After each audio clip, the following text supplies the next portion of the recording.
Stark told me you'd be doing the legwork for him. Feel free to look around. Wow, things really got out of hand here.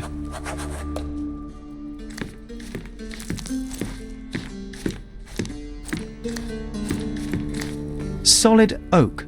It took quite a blow to break it. Shards of a broken bottle with blood on them.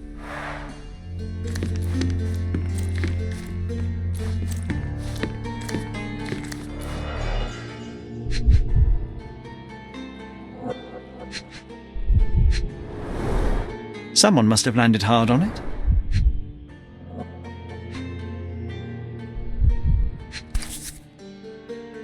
The lenses are very thick. The owner of these glasses is very nearsighted.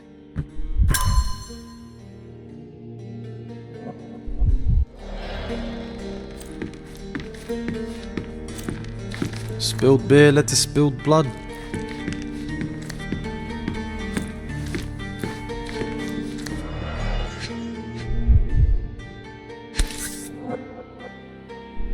Sharp enough to gut a fish or a man.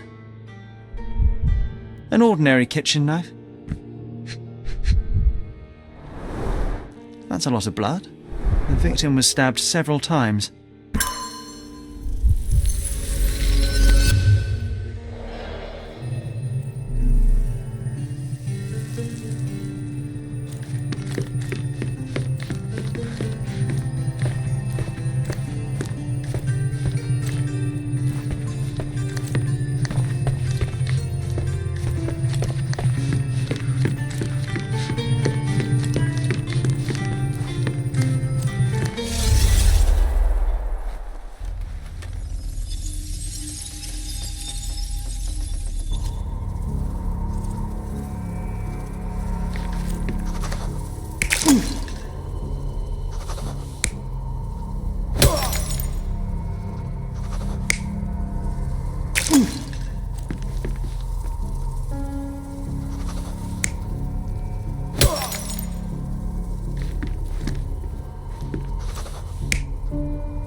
It all started when the trader accidentally spilled his beer over the sailor. The trader punched the soldier who came crashing down on a table. The worker smashed a bottle over the trader's head, then the sailor knocked the worker out with a chair. The soldier is the real killer. He wanted to knife the trader but killed the sailor due to his poor eyesight.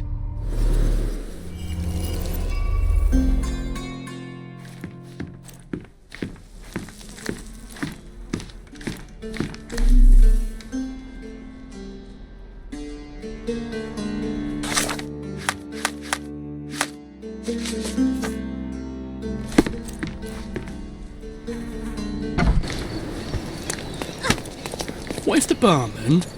Nah.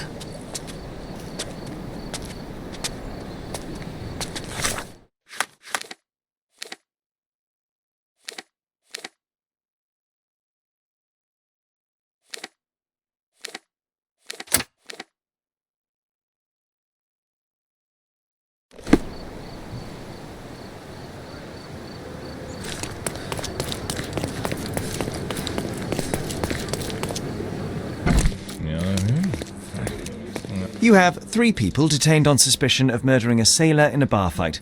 All evidence indicates that the soldier among them is the true killer. He was the last man standing. Very well. Soldier or not, he'll get what he deserves. I'll see to it personally. Nice work. Try solving another case. It seemed you have a knack for it.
It's you again. Be sure not to miss any clues. Stark will piece them together, you'll see.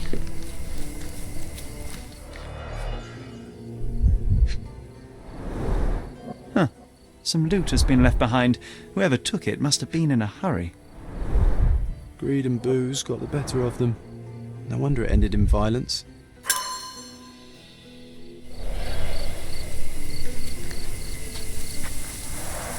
The man with the shotgun fired only 2 shots. Seems he was too busy bleeding to reload. Perfectly balanced for throwing. The blade is very sharp.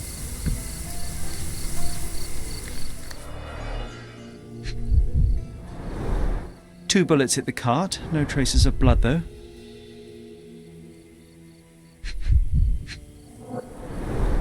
Droplets of blood, someone caught a bullet here.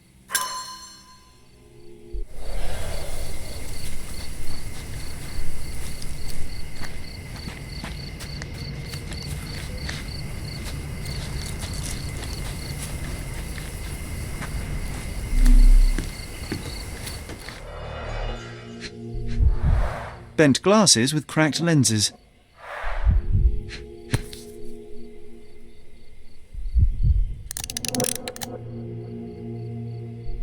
The shooter fired 3 rounds. A brand new Colt, .45 caliber.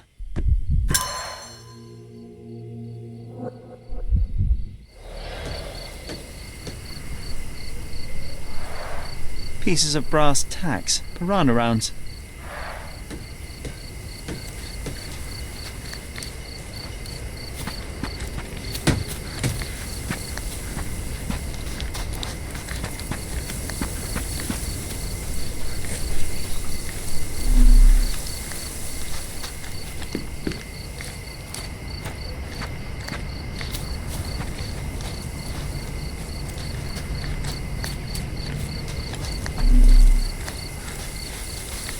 stuck deep in the wood.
The man with the shotgun was killed by a throwing knife to the neck, but not before firing at the man in glasses. The man in the hat took a bullet to his leg, but 2 other bullets missed. The report mentioned he was shot in the heart, but how? There's something I'm missing here. Who could have finished him off?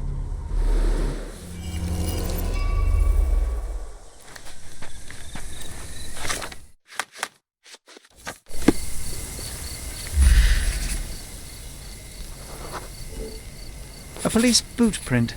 So that's how it ended.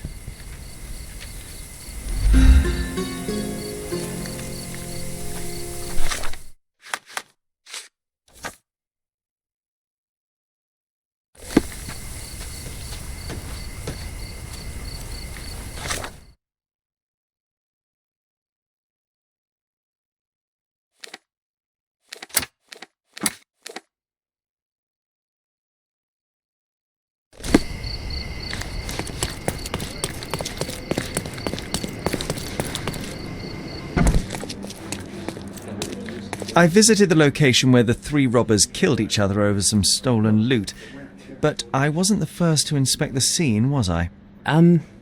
No. Officer Schmidt arrived there first, just hours after it was reported. Poor Schmidt. That same day, he received news that his dear old grandmother in Austria had died. He had to leave for the funeral immediately. He is anything but poor. I doubt he'll be coming back. It was he who killed the last robber and took the loot for himself. Blast it. I knew he was acting suspiciously. He may be beyond our reach now, but I'll be sure to expose the little weasel when I write my report. Nice work. Feel free to take another case. We make a great team, you and I.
me the creeps.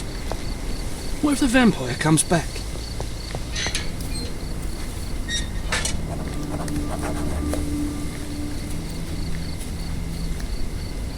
The flowers are still fresh.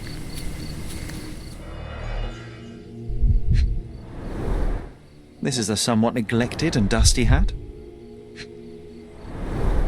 The stone is rather unwieldy, so it couldn't be used as a weapon. Someone fell and hit their head on it. We're dealing with a very immoderate bloodsucker here.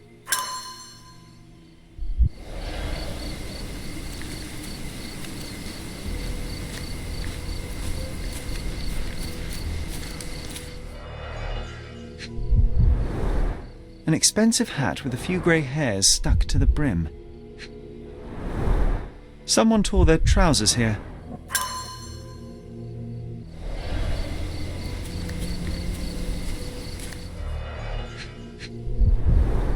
The blade is bent from the impact. The bleeding wasn't severe, there are just a few drops.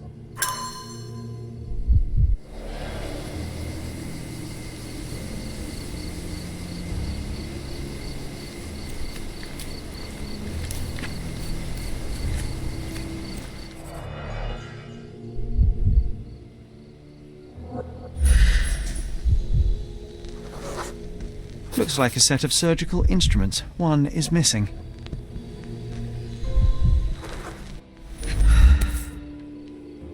The label is illegible.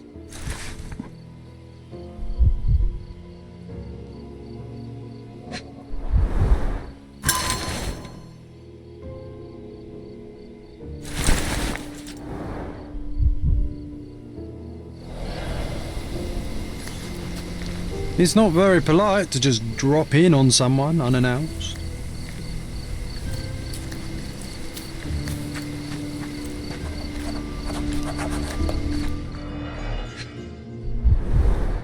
Nicely roasted. Psilocybin mushrooms. These are powerful hallucinogens. I wonder how even the most destitute always somehow manage to scrape together enough for a drink.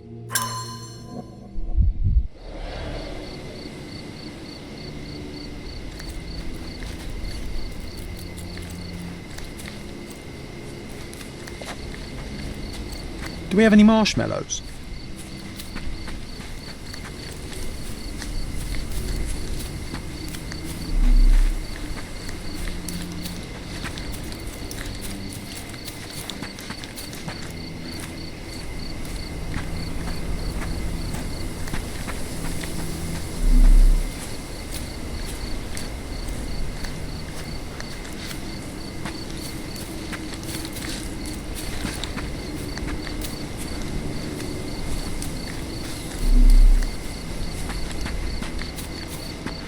This must be the vagrant shelter. Quite homely, if you don't mind sleeping next to the corpses.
You're not even trying, Sherry. Concentrate.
The brother of the deceased became furious when he caught the anatomist exhuming his sister's body.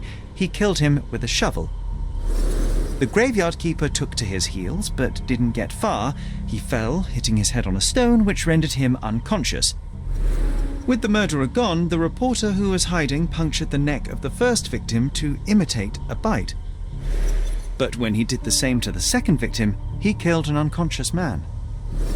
So we have 2 murders and 2 murderers, but no vampires. Vampires are not so scary when you have grave robbers and journalists running around.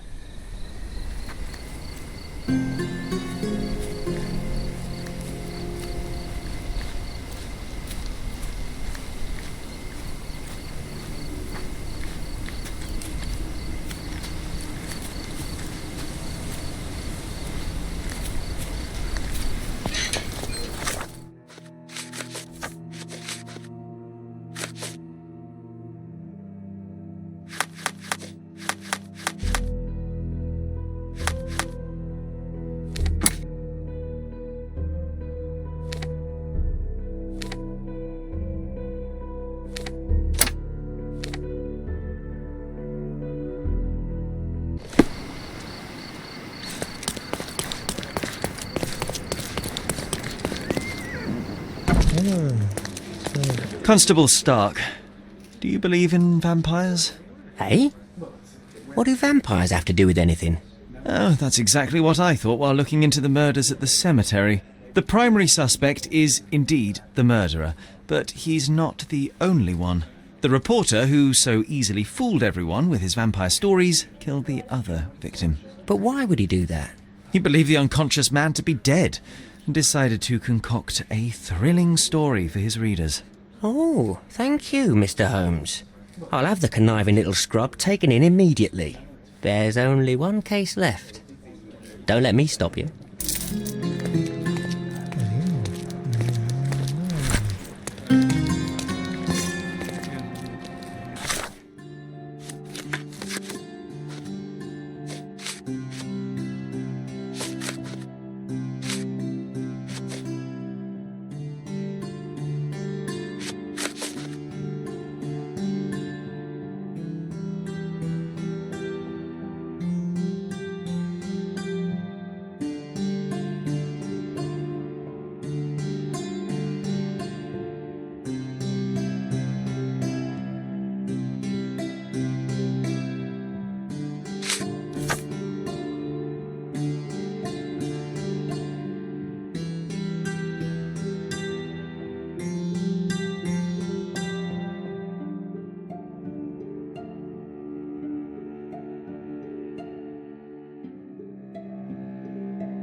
Hope you haven't had your lunch yet. This one's bad. The hoof prints end in deep furrows. The animal was resisting. What a waste.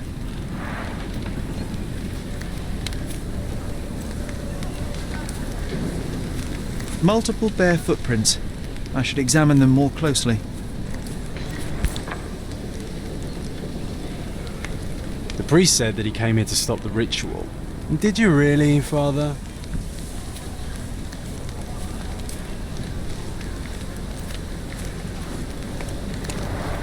The robe is soaked with wine.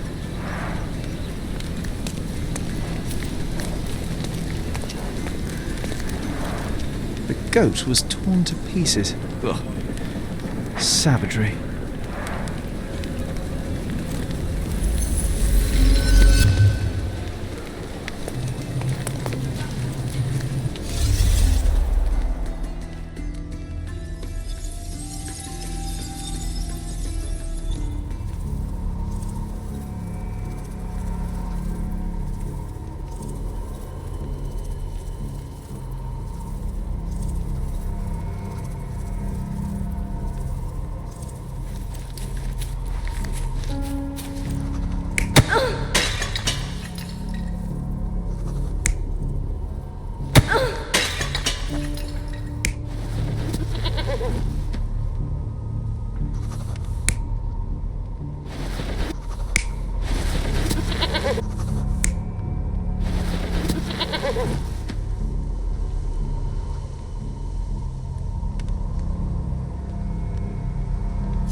So, we have three lusty women engaged in a ritual.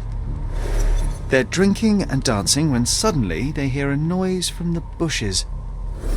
Their ritual seems to be working. There's a man they can get drunk already. While two of them are busy with the priest, the third one leaves. She is the one who stole the goat and brought it to the ritual.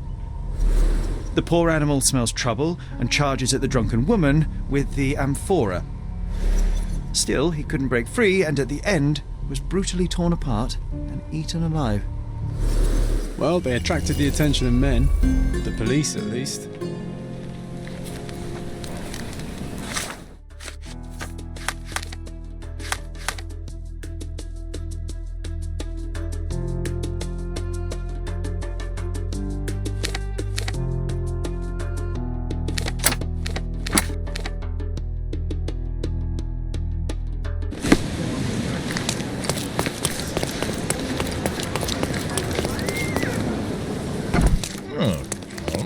Mr. Holmes, I have great news. Our recent accomplishments have earned me a promotion. Sergeant Stark. It has a nice ring to it, hasn't it? What do you mean, our accomplishments? Of all the nerve, I don't recall you doing very much. I solved all the cases. Come, Mr. Holmes. I didn't mean to belittle your contribution. After all, legwork is just as important as paperwork. And what about the brain work? Also very important. Don't get me wrong, your assistance was most valuable. Anyway, I'll be moving back to the office space. My days at this blasted desk are almost over. I won't be scapegoated now. Good for you, I suppose. Speaking of scapegoats, I've solved the last case on the board. The goat was stolen by the lady in the blackbird mask. As if that makes any difference, judging by the atrocity I witnessed at the crime scene. Yes, I heard about that one. The things women get up to these days. Ugh. Well, I'm glad to have been of service. Now I have other matters to attend to. Mr. Holmes, if I may be so bold as to make one last request. Do you remember that I told you that our chief inspector has been missing for a few months now? My current task is to establish his fate. I've tried to make sense of his last case, but it's a convoluted mess. I would really appreciate your help. Why don't you do it yourself? I'm sure there's nothing in that case a police sergeant can't handle. You're simply much better at it than me. There, I said it. I won't argue with that, although much better is still an understatement. Fine, you have me intrigued. Thank you awfully, Mr. Holmes. Tell me everything you know. Well, I don't know much. Just that it's connected to a gang called the Hive. Placido has been after their leader, the Hive Master, for years. But otherwise, I can't make head nor tail of it. Here, take the key to Placido's office. You might find some leads in there. So is it Chief Inspector Placido who has vanished? From what I've gathered, he was a good detective.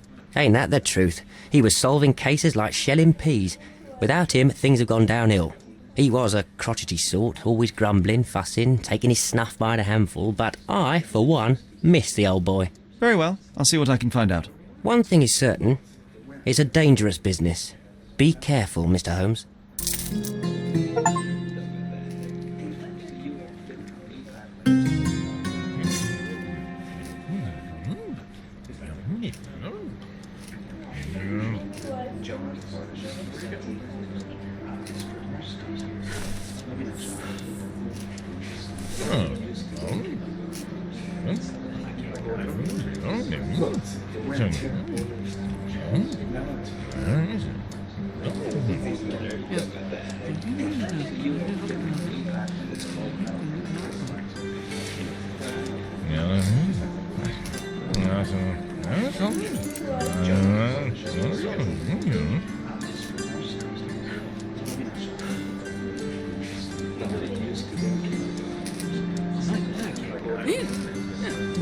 Is that the sort of thing?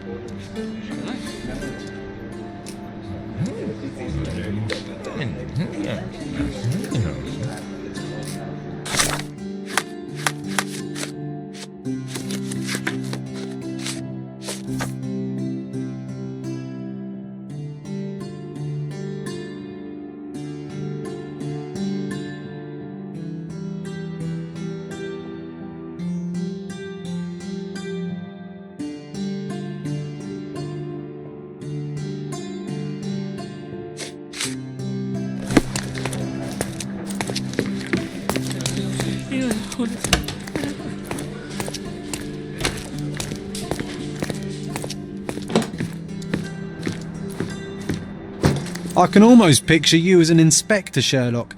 You'd lie on his sofa all day and still solve more cases than the rest of the police.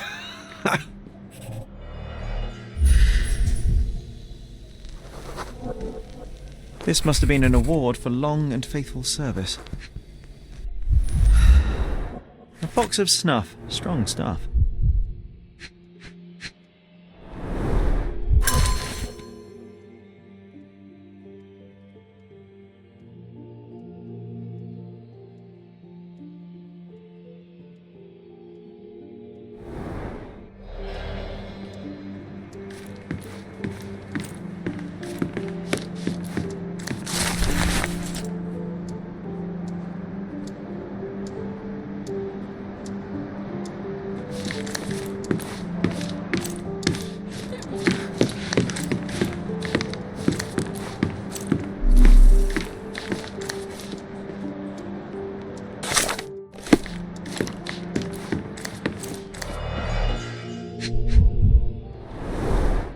Hive Master. Crime lords just love catchy monikers. The files are gone, that's odd.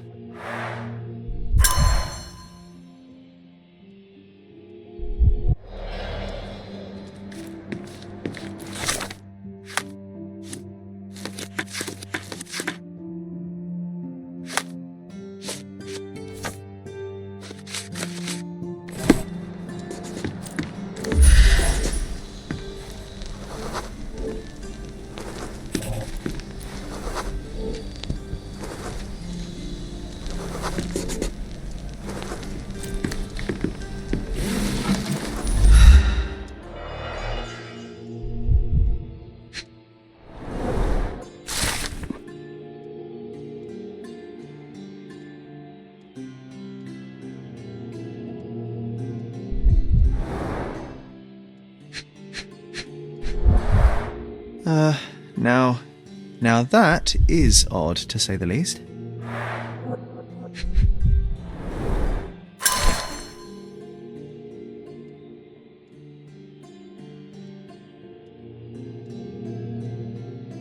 Let's take the ear, Sherry.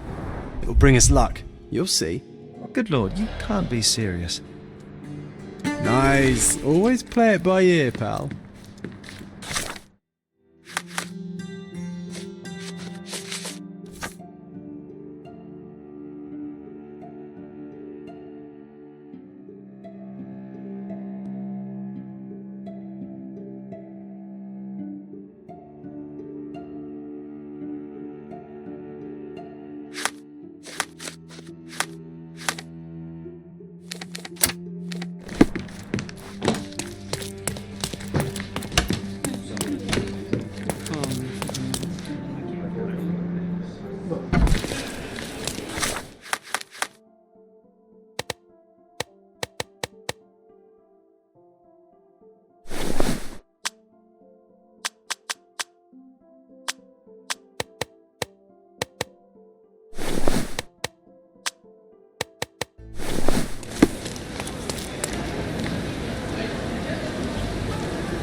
Buy some clothes and help me feed my family.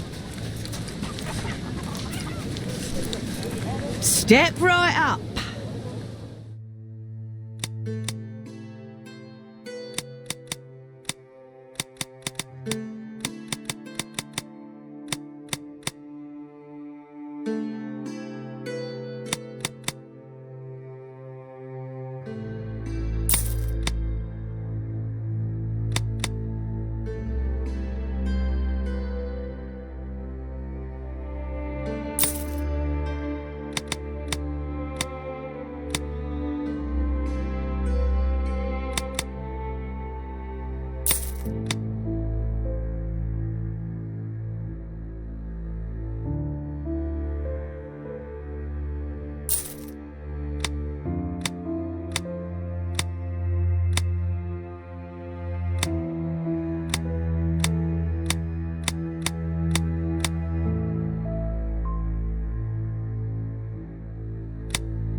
I hope you'll be comfortable in it.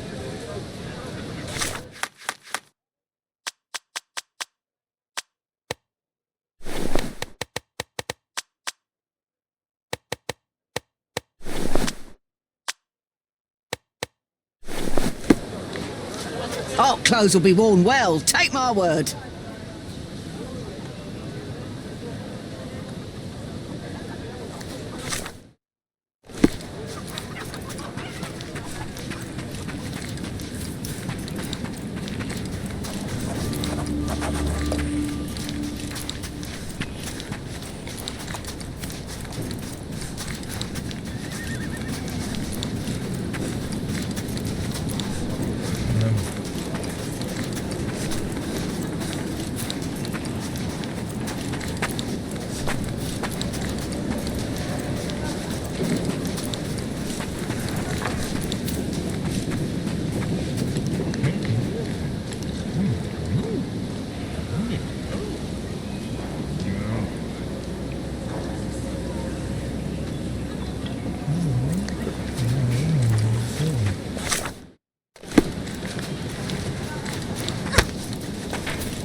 Nice to see you. It was tough, but we made it. I have no time. Yes, it really not really. Hey!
Clearing out on Hive Moss.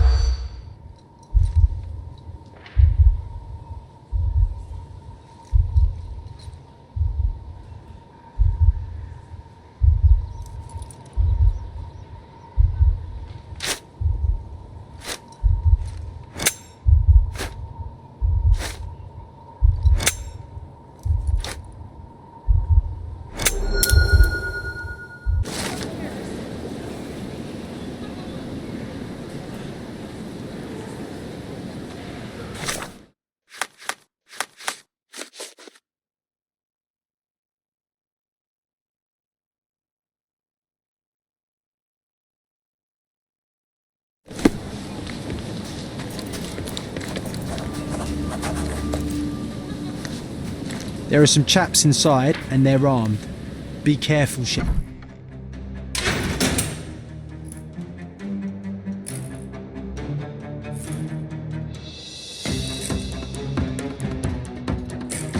Hey, coming! This is Hive territory.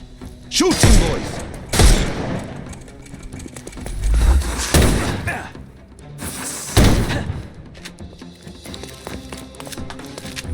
I'm gonna hurt you!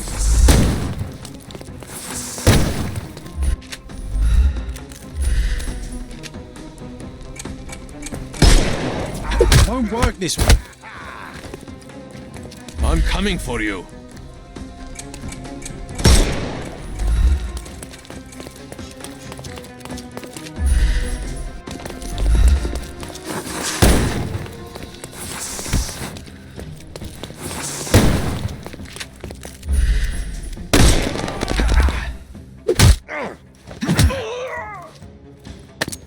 Take a rest, my friend.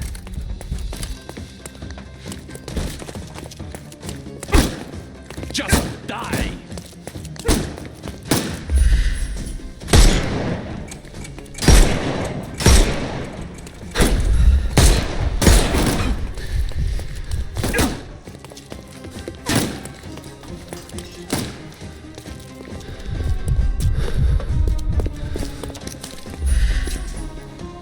He's all yours now. Go for it.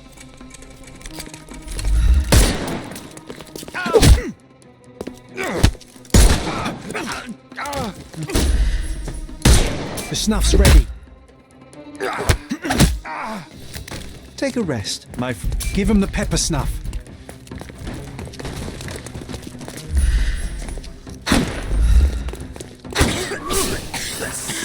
Don't miss the party.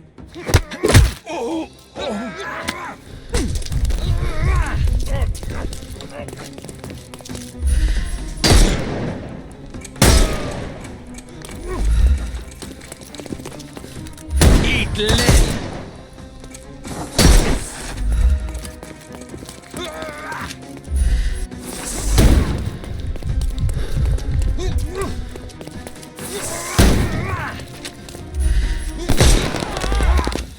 I couldn't miss the party. No more crime for you until next month.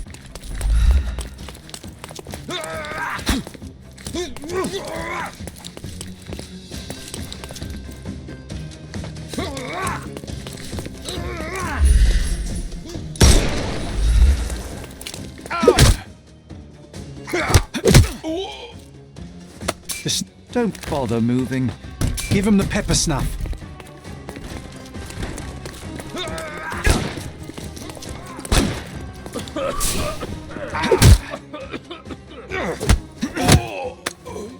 Too simple.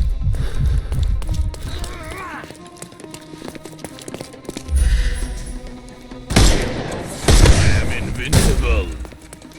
I'm coming. Don't bother moving. You've lost.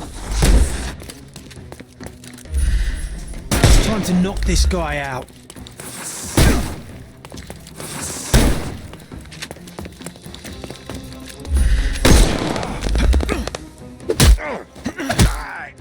Don't cry, you'll live. The snuff's ready.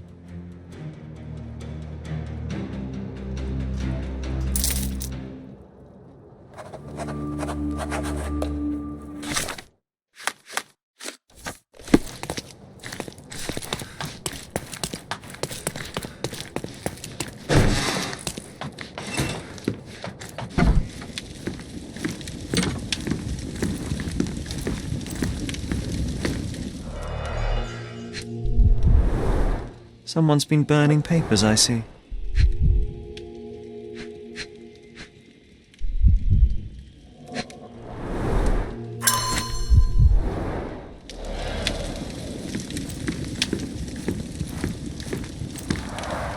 What a convenient way to pull the wool over the eyes of the customs house.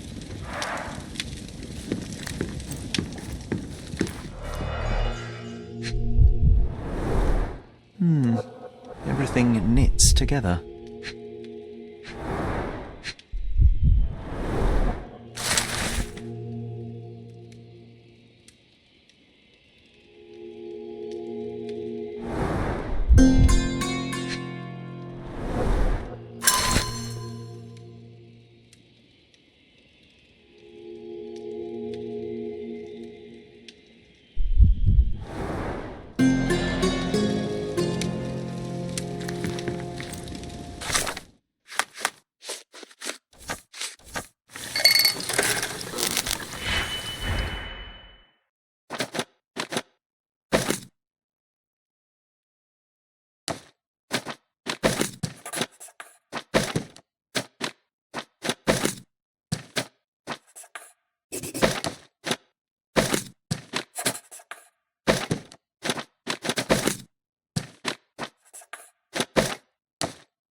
May I ask you something?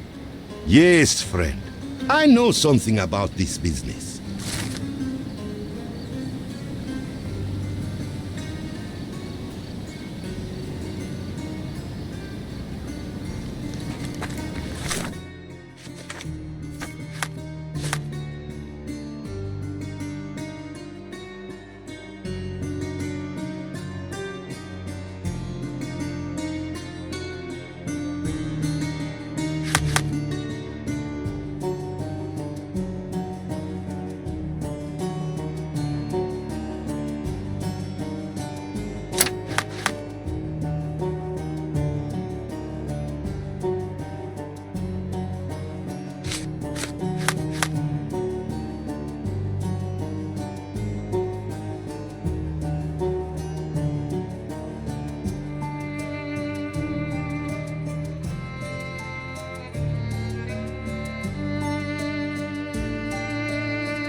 It looks as though someone or something has escaped.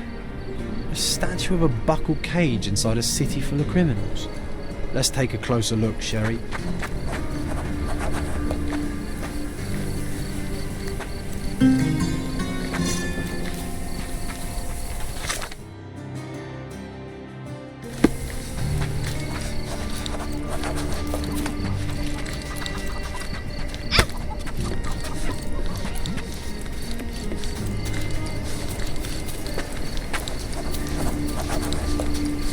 Get off me! Sherry, don't even think about breeding these nasty things. Ugh.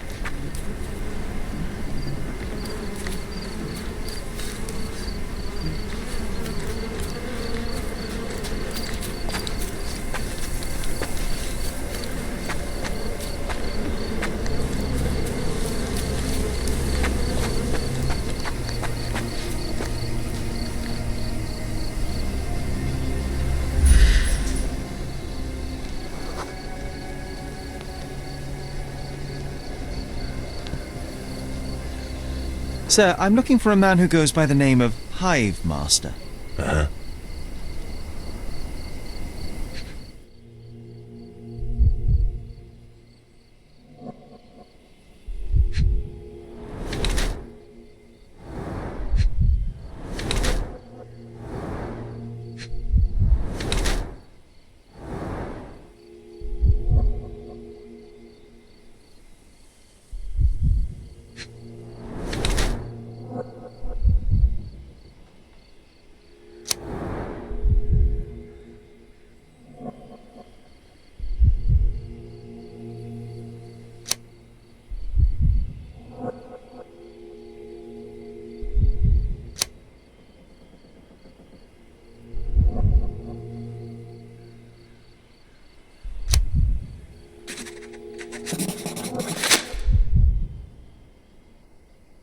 Chief Inspector Placido.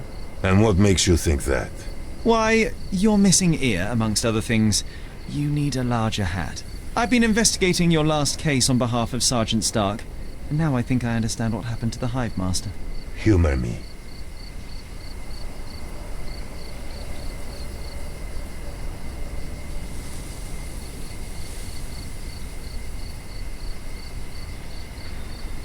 You invented him. An imaginary nemesis to whom you attributed real crimes. What? Why would anyone make up an imaginary anyone? No. I killed the swine. As simple as that. But why? Everyone deserves a trial. Wasn't my choice. He and his thugs attacked me when I went to arrest them. It was a kill or be killed kind of situation. Turned out for the best, though. With his cronies dead, not a soul knows what the Hive Master looks like. His own gang, scared stiff of him. So you assumed his place to dismantle this criminal enterprise from within? Damn right I did. And after I'm done, I'm not planning to go back. I've had enough of this rotten nest of corruption. But it just won't leave me alone, will it? First, they dismiss my retirement requests, and now they send a sleuth after me. It's not like that. I tell you what it's like, son. This is not the first case you've worked on for Stark, huh? That amateur promoted to a sergeant for his merits? I don't think so. You're not an officer. But from what I can see, you are much brighter than the lot of them. So what's your stake in this? You some sort of consulting detective? Yes, I suppose you could call me that. My name is Sherlock Holmes, at your service. Then do me a service, Mr. Holmes. Drop this case and don't tell anyone you saw me here. Let me enjoy my retirement in peace. I have to ask, why are you so fascinated with beekeeping? I just want a quiet life, away from the hustle and bustle. Watching the little workers like I once watched the criminal world of Cordona. Yes, it suits me just fine. I have your ear. What the hell? Give it to me now. All right, but let's make it a fair exchange, shall we? I'll trade it for your revolver. You have little use for it now. Deal. Now go. I'll consider your request, sir. Either way, I must talk to Sergeant Stark. Tell him I died a hero. Or a coward, I don't care. As long as they leave me alone. New gun. Nice. Can I have your old one?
Sergeant Stark's back at his desk, across from the Chief Inspector's office.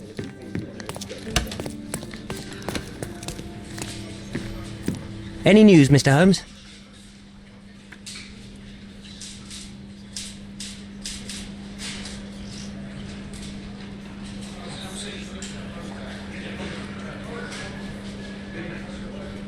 Chief Inspector Placido can be presumed dead. I was unable to find his body, but the evidence is unequivocal. He's gone. I suppose I expected as much, but still it doesn't make it any easier. Placido was a good man. You would have liked him if you'd met him. Yes, it's a pity. I'm sure I would. In any case, no matter how bad, the truth is better than uncertainty. Please, take this as a token of gratitude. You've done us all a great service. Thanks again for your help. Good luck, Mr. Holmes. The man deserves to be left alone.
What's up?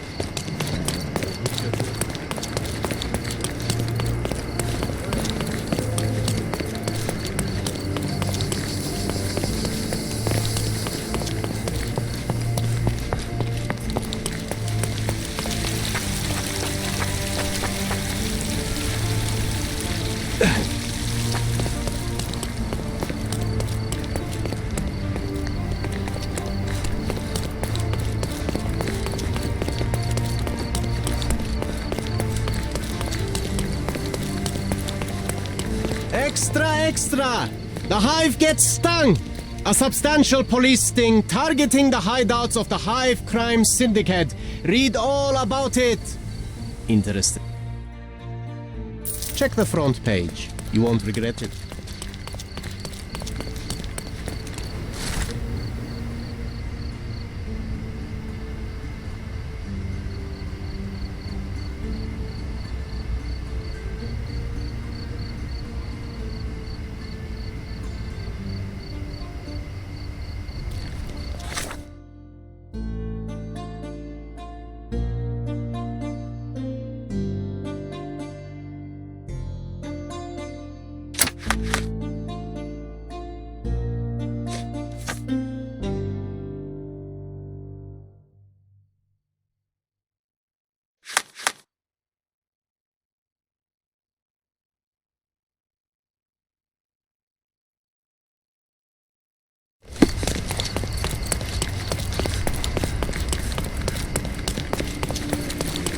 Selam. We have a large assortment and pleasant prices.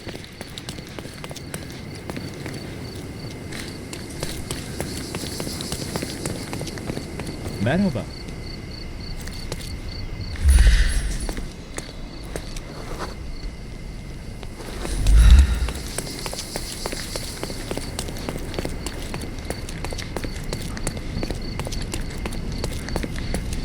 I'm having deja vu. This house seems so familiar.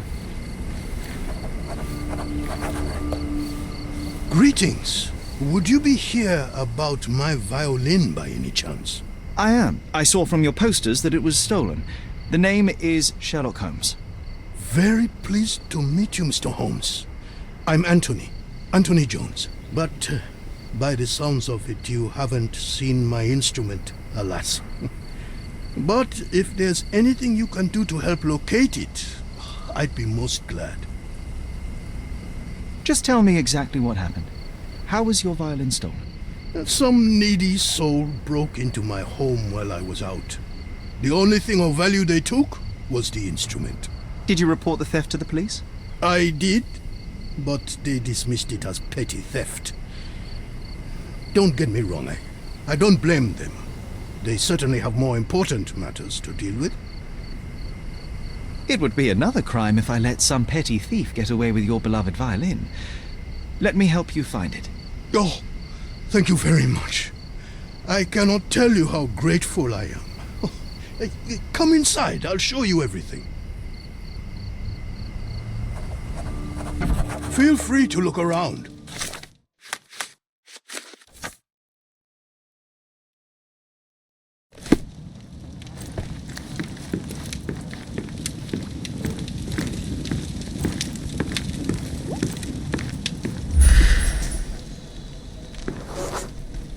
The door was kicked in.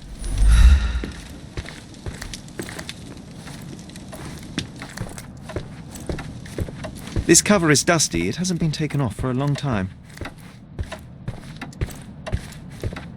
These are intricate pieces of music, quite beautiful if my sight reading holds true.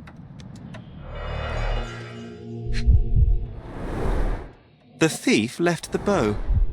I suppose he prefers pizzicato. The jagged bottle reeks of cheap whiskey. The scrap of fabric is covered in white stains. Clumsy of a thief to cut himself on the glass he just broke.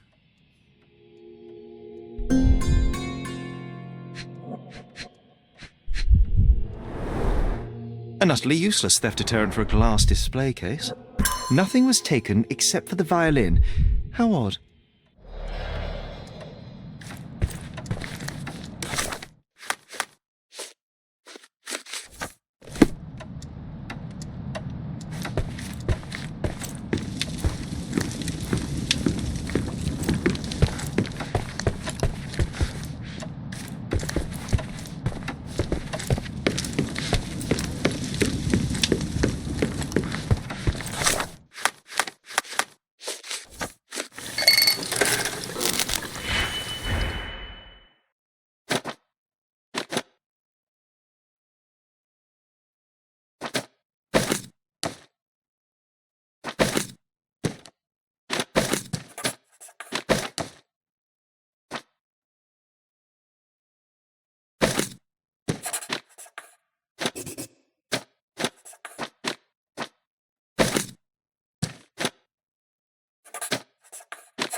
Anything else you'd like to know? You weren't here when the burglary happened, correct? I was tending to my wife's grave at the cemetery. I was only gone a few hours and locked the door before leaving. Does anyone else live here? No. My dear Emily died long ago. And God never blessed us with children. I used to give music lessons, but nobody visits me anymore.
The trail stops here among the waste.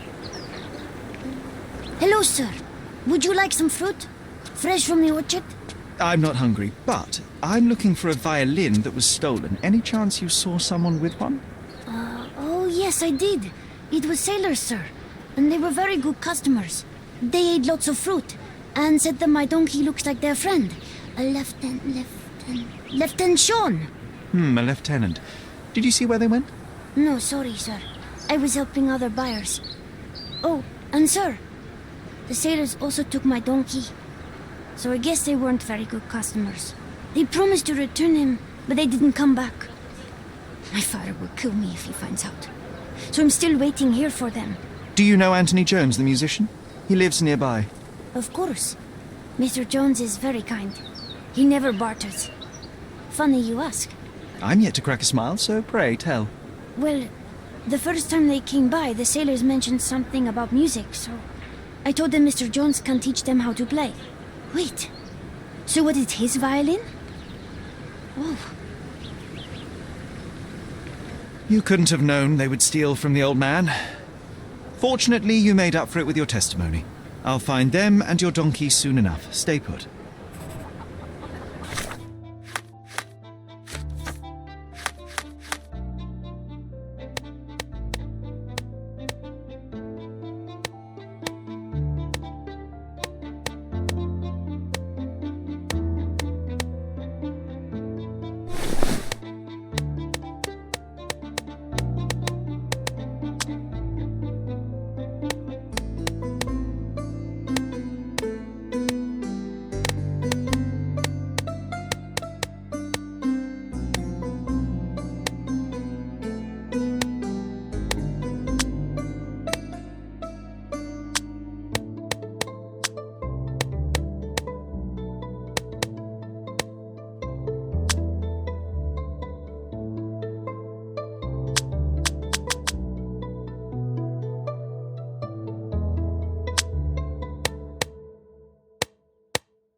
Excuse me, just one question.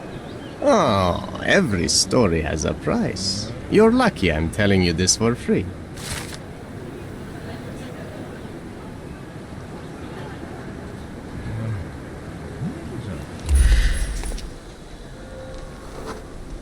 Someone must have seen where they took it. It's a donkey, for heaven's sake.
The donkey was being stubborn, but so were they. There we are. The first lead in our asinine chase. One of them lost his cap.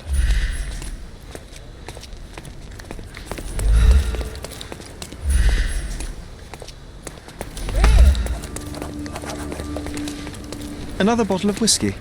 Oh, this must be Lieutenant Sean. The sailors couldn't get him inside the tavern. Don't forget to point the boy to his donkey on our way back.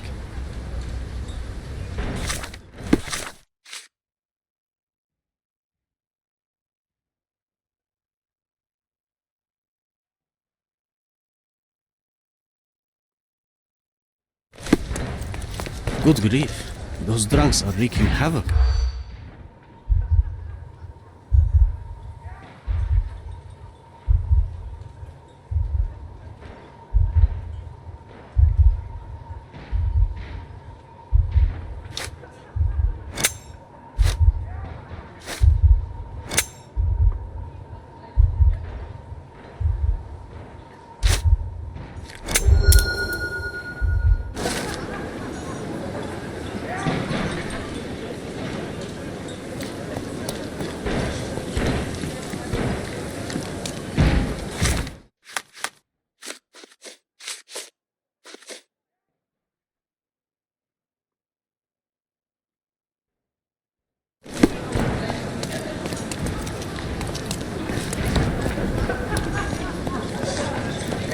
I'll cover you, partner.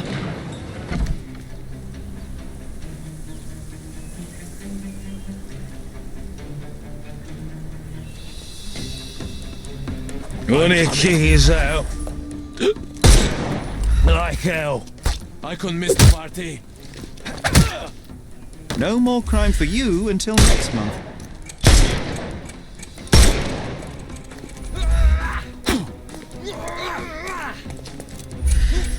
I thought we were against murder.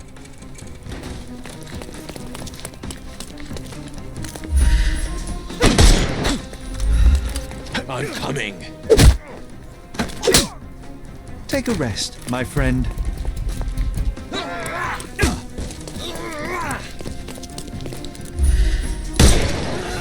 I couldn't miss the party.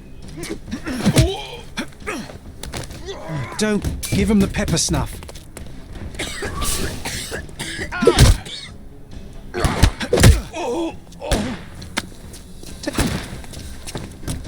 coming for you.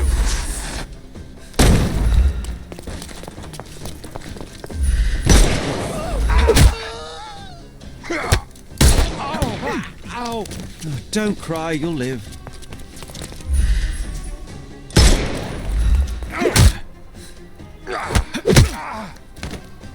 Too simple. The snuff's ready.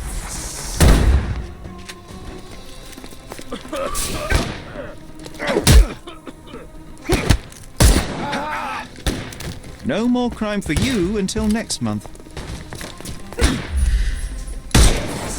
I'm coming for you. Take a rest, my friend.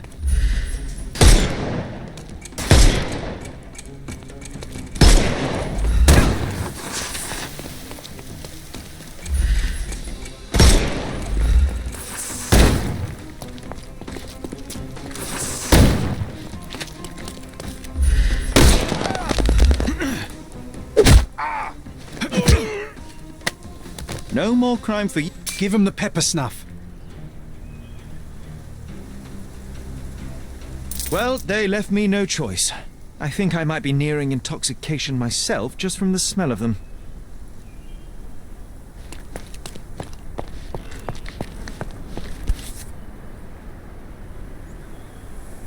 The maker's stamp suggests it was made by a student of Pressender. Quite a lovely instrument. And somehow, after all the mayhem, it's still in one piece.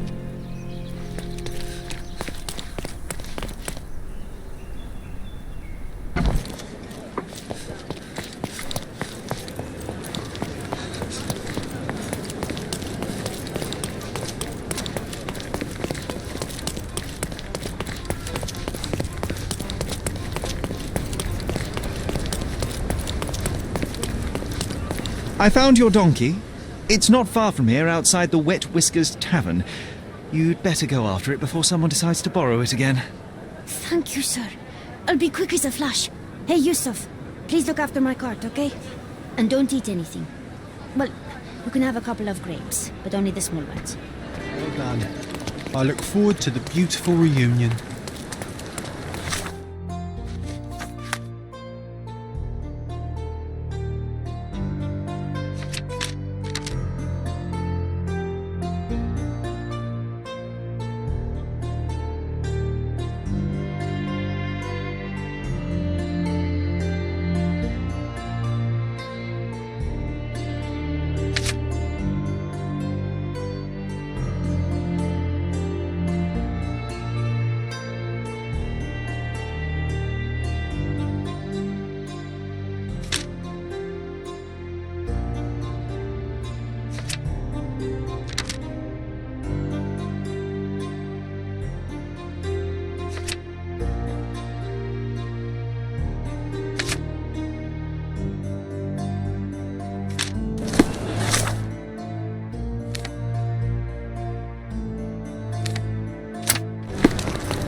Here's your violin, Mr. Jones. It might have gained a few nicks and scratches, but considering what it's been through, it's a miracle that it's still in one piece. God bless you. I am deeply in your debt, Mr. Holmes. The scratches don't matter. They are like scars, each telling a story. It is the sound that matters. Oh, you should hear her sing. It would be my pleasure. This melody, Sherlock. Don't you recognise it?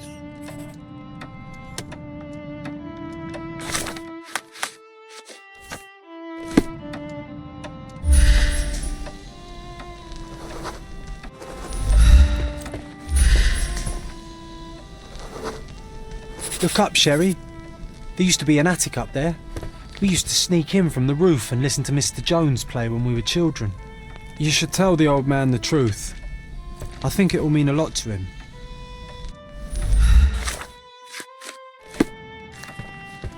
Bravo! I'd forgotten how beautiful a violin sounds in the skilled hands of a virtuoso. That melody, it brought back some memories. I have a confession to make, Mr. Jones. As a child, I used to sneak into the attic above this very room and listen to you play. Spellbound by the music. Oh, so that was you. After my wife's death, it was difficult to pick up the violin again. But knowing someone was listening helped me persevere. In fact, a young man like yourself could breathe a second life into this instrument. It's a remarkable outlet for one's emotion. You should have it. I can't accept that. And, well, I don't play. It's never too late to learn, Mr. Holmes. The way I see it, the violin chose you. Take good care of her.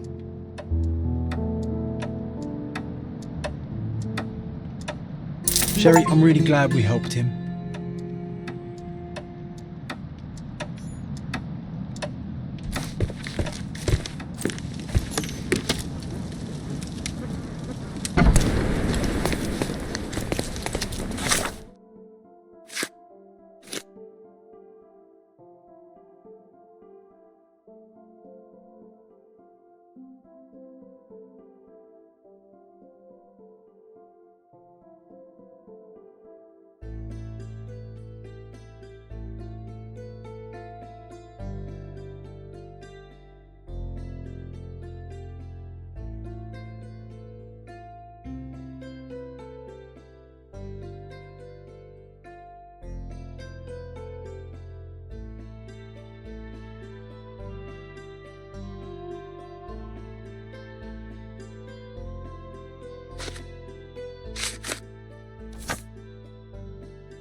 Oh, what a long day.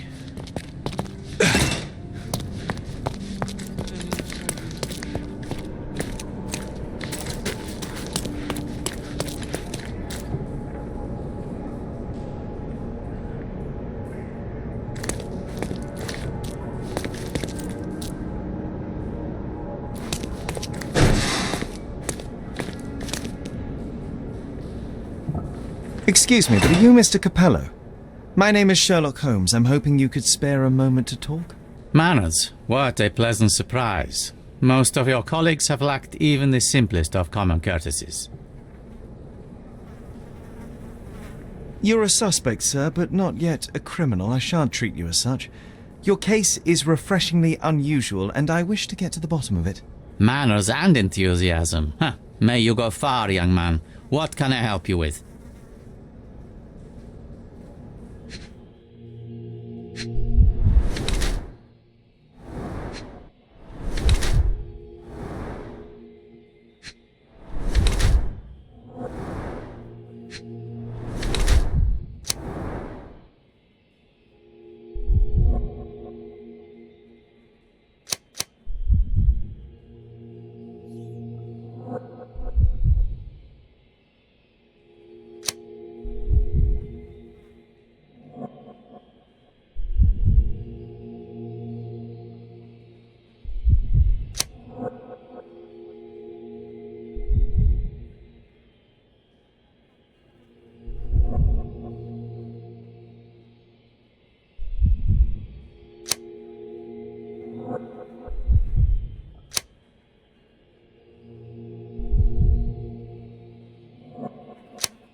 You are surprisingly composed for a man accused of murder. Not so easily shaken, I take it. Life is full of surprises. You'd be astonished how many deals go sour due to a force majeure. One becomes skilled at adapting. I am confident this will all be set straight. Until then, I will endure. Much how you endure that injured hand. Those bruises look painful, but you seem barely aware of it. Were you attacked? No. A minor accident, nothing more. My heady days as a man out to prove his valor are far behind me. I now know that to succeed in life, one must stay calm and plan ahead. The world will turn your way eventually. And if it does not, then one must persuade it so. Please, tell me how you ended up in this situation. Well, this morning some clients arrived to finalize their purchase of a Capello modular safe. But when we opened the door, out tumbled a dead man. And I take it this wasn't normal? No, I normally keep my corpses in the wardrobe. Please, young man, spare me your wit. The rest of the day was a blur. I recognized the victim, and it seems so did the police. That was enough to make me the main suspect. Who sent for the authorities? No one. As it happens, we had a break-in last night. Nothing was stolen, but for insurance purposes, the report had to be made. So, police officers just happened to be on the premises when we discovered the body in the safe. You mentioned you were showing your wares to some prospective buyers when the safe was opened. Who were they? Clerks from the bank. They inspected the safe from top to bottom yesterday. I assumed the sale was just a formality at that point. And the safe was closed? It's usually open, but it locks automatically when the door swings closed. That's another marvelous Capello invention. A coffin that locks itself. Marvelous indeed. Help me grasp your movements yesterday. What time did you meet the customers from the bank, and did you have any other appointments? Yesterday, the bank clerks arrived at 10 a.m. Afterwards, I was alone in the office until my wife Augusta came in at 3 p.m. I left for home at 6:30 p.m. And what about this morning? Our meeting for the demonstration was set for 9 a.m. I arrived about half an hour prior in order to prepare. I have one final inquiry. Do you recall the time at which the safe door was closed? Young man, I may just as well ask you when you closed your cigar case. I have opened our safes a dozen times a day for a dozen years. I do not recall. You say you became the suspect when the police identified the victim. Is there history between you? Surely you jest. That man and I have never met, and never would, unless he became the first deity in history to use our products. Some sort of family feud? I'm afraid I'm not familiar. You must be new to Godona. It's an old tale. Back in Italy, generations ago, the deities tried to ruin our family business. They nearly succeeded. The Capellos rightfully struck back, but there has been bad blood ever since. And does that blood flow in you too? I told you, sir, it's an old story, or it was. I fear this horrible event portends worse to come. My wife may be in danger as we speak. I'd like to inquire about the burglary. I'm not sure I see the connection, but if you wish to know more, talk to Billy Lloyd, the night watchman. He scared off the thief. Was it also Billy that discovered the burglar? No, my wife did. She had stayed late yesterday. Poor Augusta. At least she's safer with the police than at home alone. Well, Mr. Capello, I think that's all I need from you at present. Where can I find your office? Here, take my card. Billy should be on site to assist with the investigation. And please, sir, would you check on my wife before you depart? Thank you. I will endeavour to speak with her before I leave the station. Please, treat her gently. Women lack our resilience when it comes to ordeals like this. I shall eagerly await your return. After all, there's little else I can do.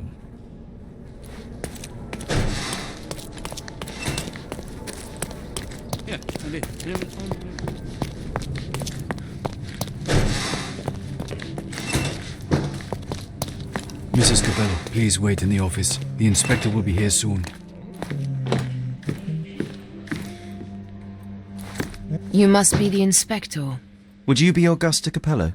Must I really repeat myself to every baby-faced man in uniform that strides in? Forgive me, I am not the inspector, but I am working on your husband's case. Then I have nothing to say to you. Come back with the inspector in charge so that we may dispense with the endless repetition.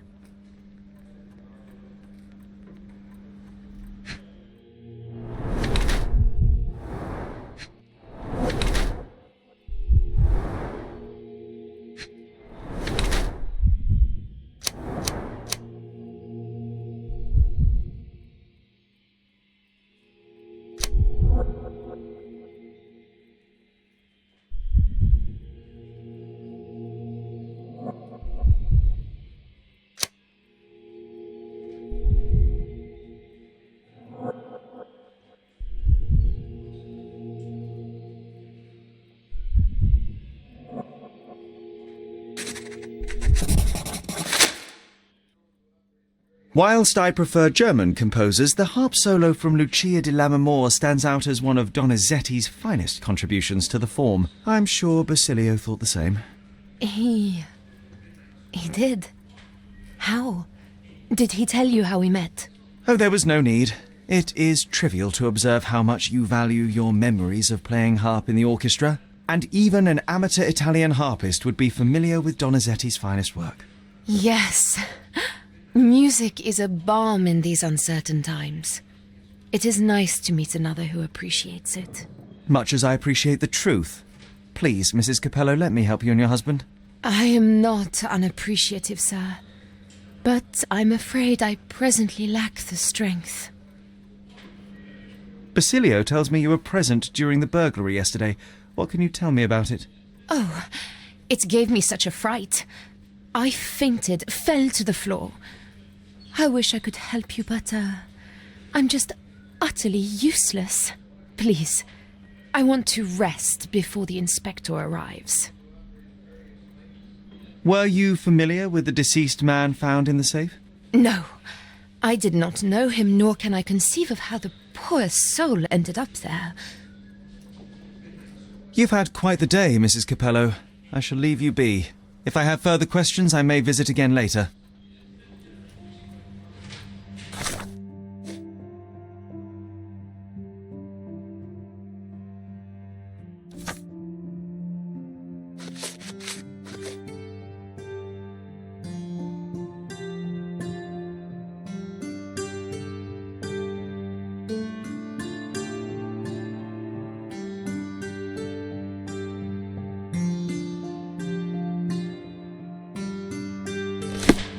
Please let me rest.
Hello there.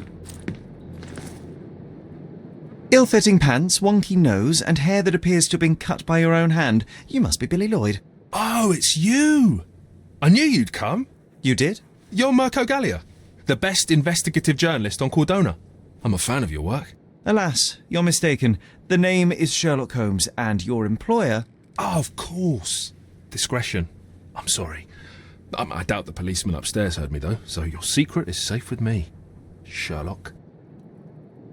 Mr. Capello told me you were present during the burglary and scared the criminal off the property? Hey, you should have seen it. As soon as the burglars saw me, they went white as death. Ran out the back door of the office. I heard a thud and cat shrieks, so I think they went over the railing and into the bushes out back. Clearly, my reputation precedes me. Mr. Capello was so proud. You're a guard, but you didn't give chase. Well, by the time I made it outside, they were miles away. So I went back to help Mrs. Capello. That kind of gentlemanly courtesy is why I'm so well regarded round these parts. What did the thief look like? Shorter than me, mid-20s, a huge scar across the right cheek going from the eye. Short hair. She didn't look like a ghost. Too corporeal. Hold on. She? You didn't think to mention the burglar was a woman? Why did you assume it was a man? It's the 19th century, sir. Ambitious young women are out there pursuing a career, and I, for one, encourage it. Yes, yes, spare me the sermon. When did the burglary happen? After 10 in the evening.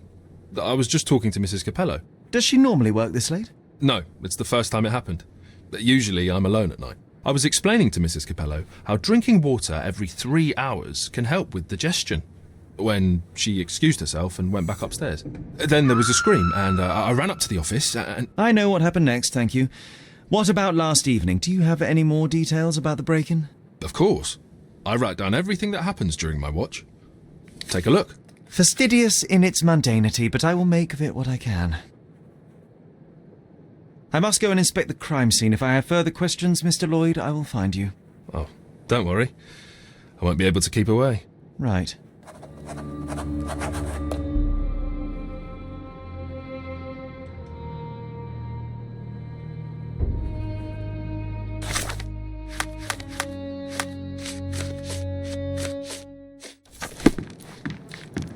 The best on the market. You can wallop them, you can burn them. Nothing will work. I bet he tested that himself.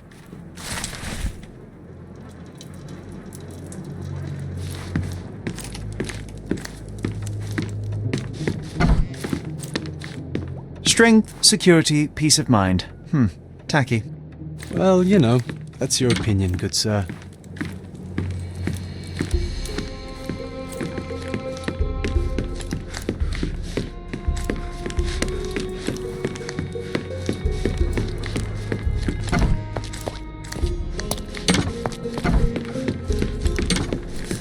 They sell door locks, padlocks. No Sherlocks, though. Probably for the best. Imagine dealing with two of you. Ugh.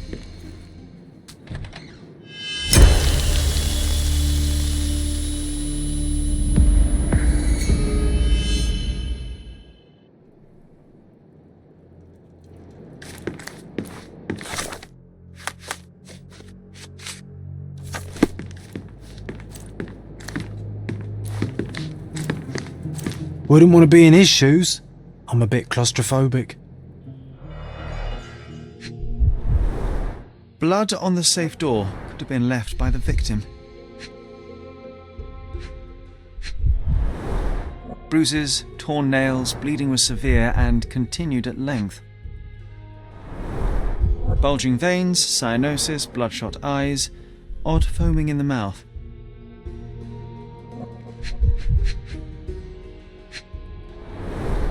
Clothes are not fully buttoned. Was the victim dressing or undressing?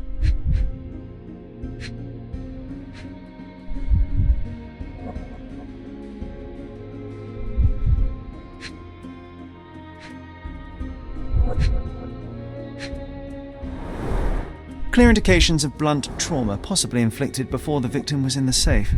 What a rotten way to die. Yeah, what a shame.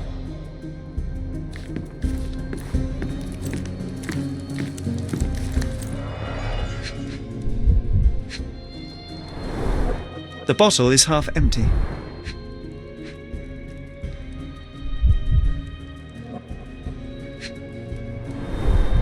A wine, well enjoyed.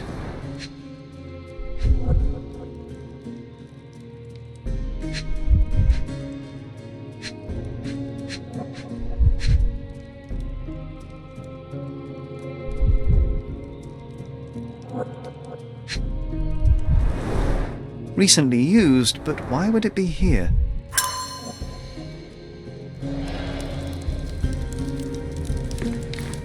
Oh, why do I get the worst jobs?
A concert programme from 7 years ago.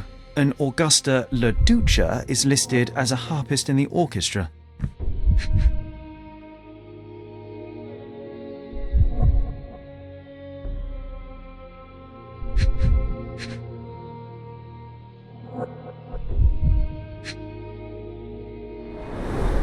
Two theatre tickets for Shakespeare's Othello.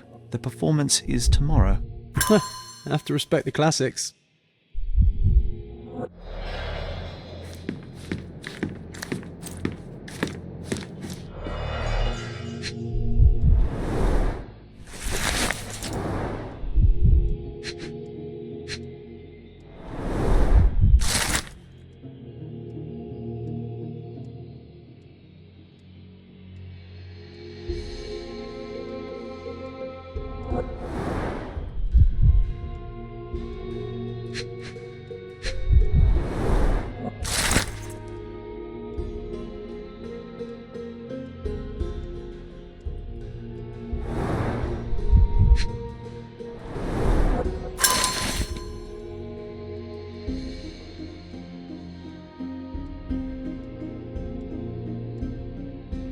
Well-organised workplace? Mr. Capello is the best. Okay, this chap is seriously creepy.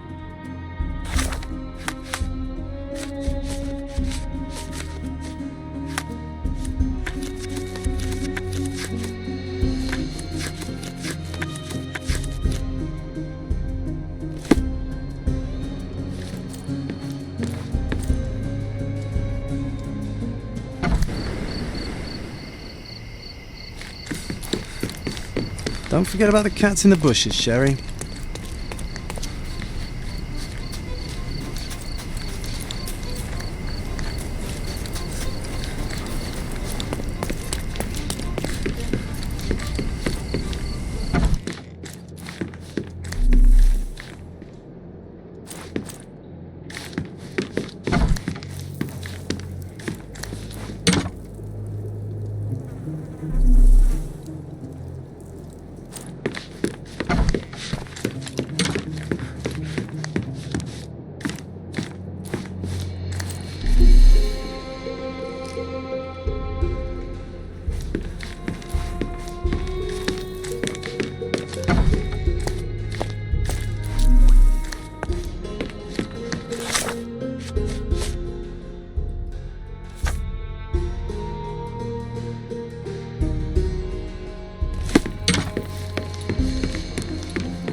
The letter F is inscribed within a 4-leaf clover pattern.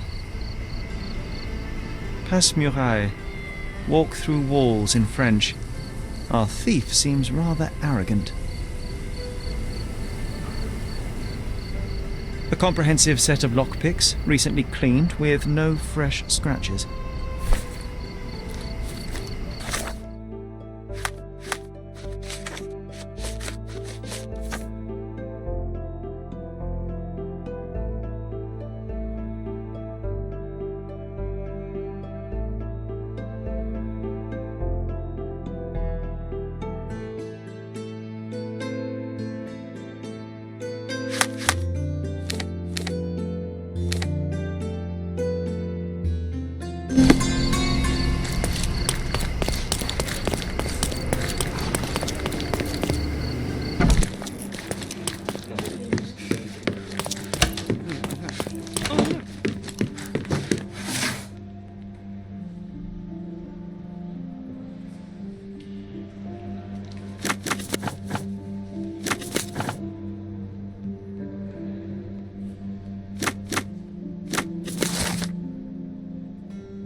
Maybe it would be wise to take a look around outside before we enter. Just a...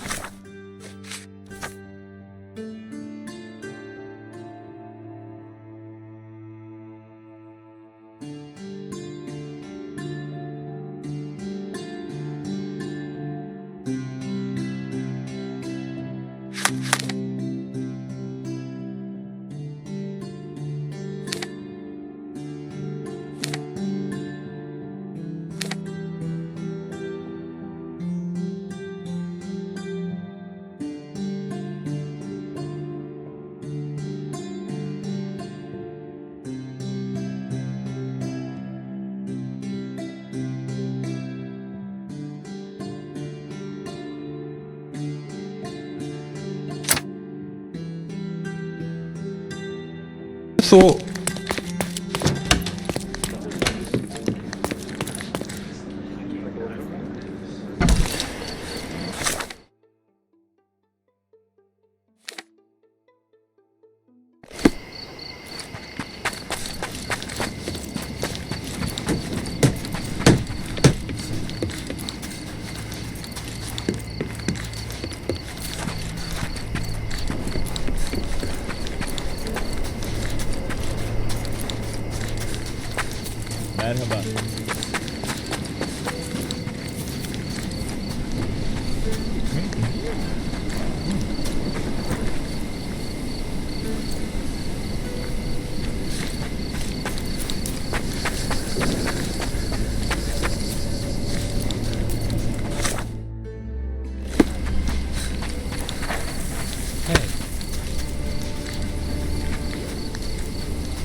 merhaba.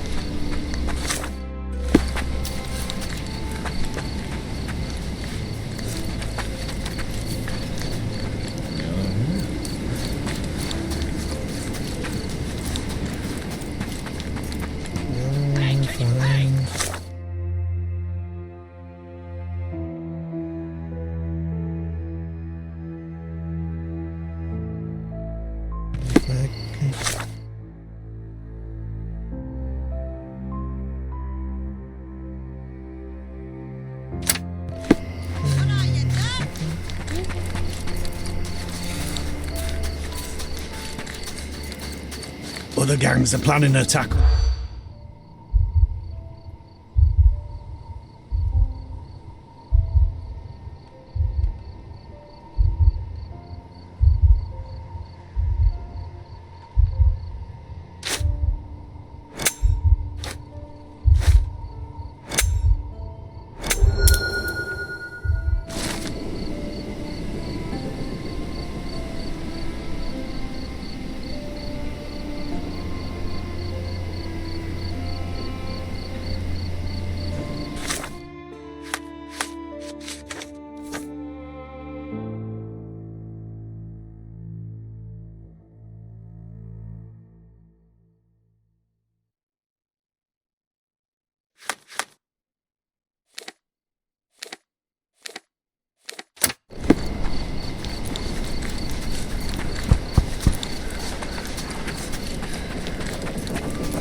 Buy some clothes and help me feed my family.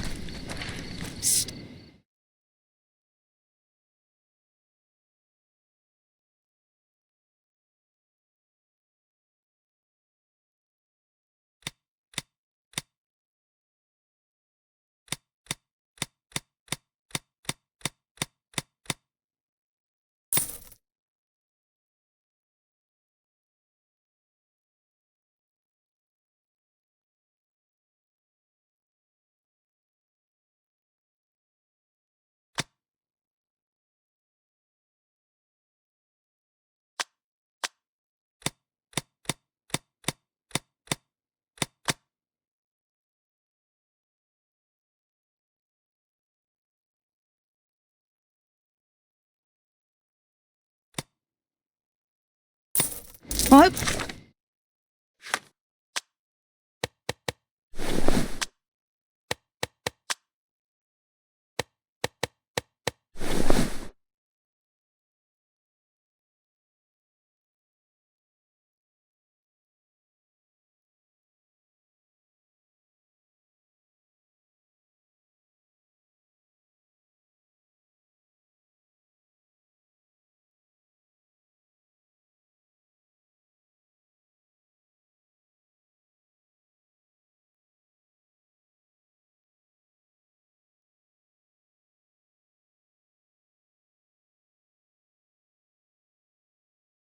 You'll be comfortable in it. Despite being used, these goods are still fine. Take a look.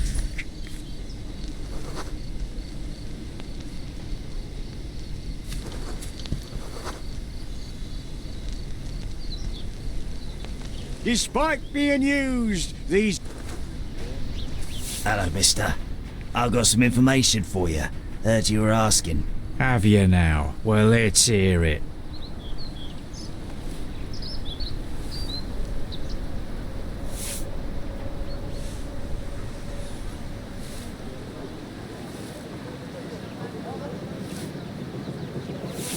So the bandits, right? Not coming. Bigger fish to fry, they say. Bigger worries. Interesting. Are you absolutely sure? Heard it with my own ears. Lord is my witness. Ah, good. Here you go. Buy yourself something nice. Might I suggest soap? Oh, thank you, mister. Thank you. What a simpleton. Used to be Philip from London. Good impression.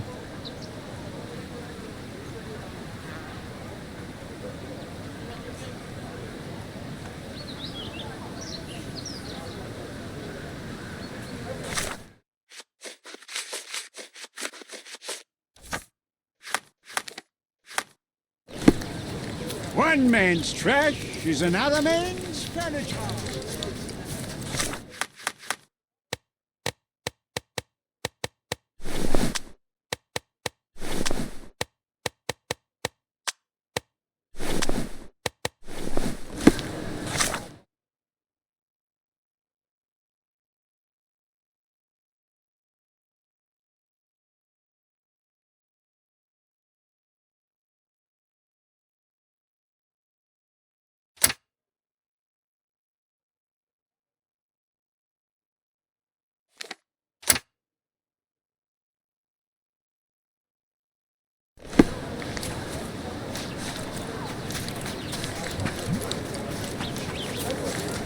The worst clothes at the best price.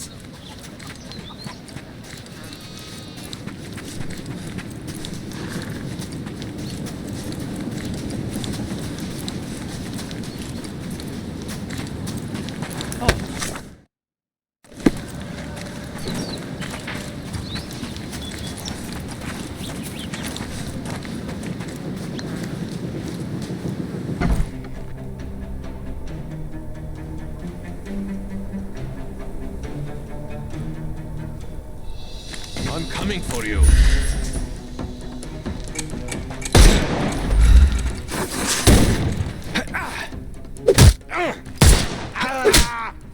Don't bother moving. You've lost.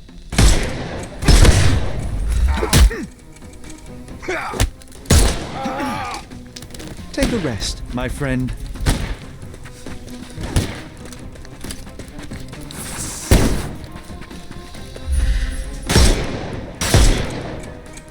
It's all your...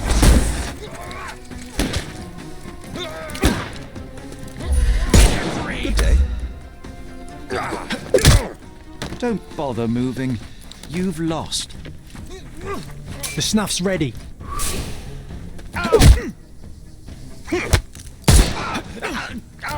No more crime for you until next month. Terribly sorry. I'm coming for you.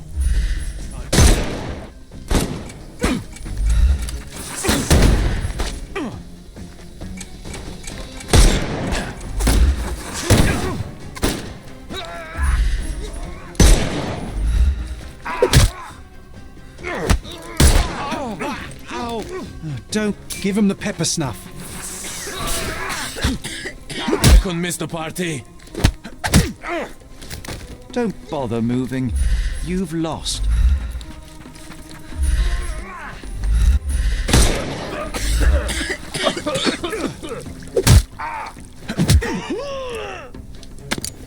No more crime for you until next month.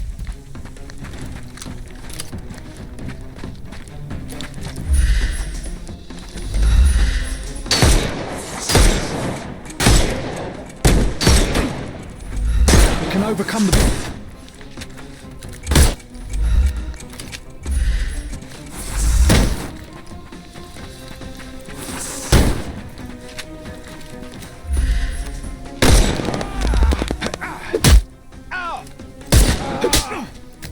Take a rest, my friend. The snuff's ready.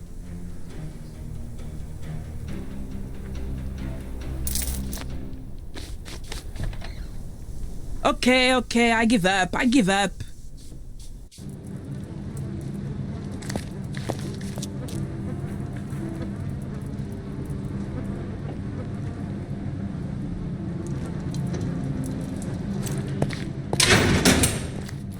And here we are, Miss Sevigny. A place where we can talk about all your recent activities. We have a nice profile on you, you know. What are you talking about? I didn't do anything.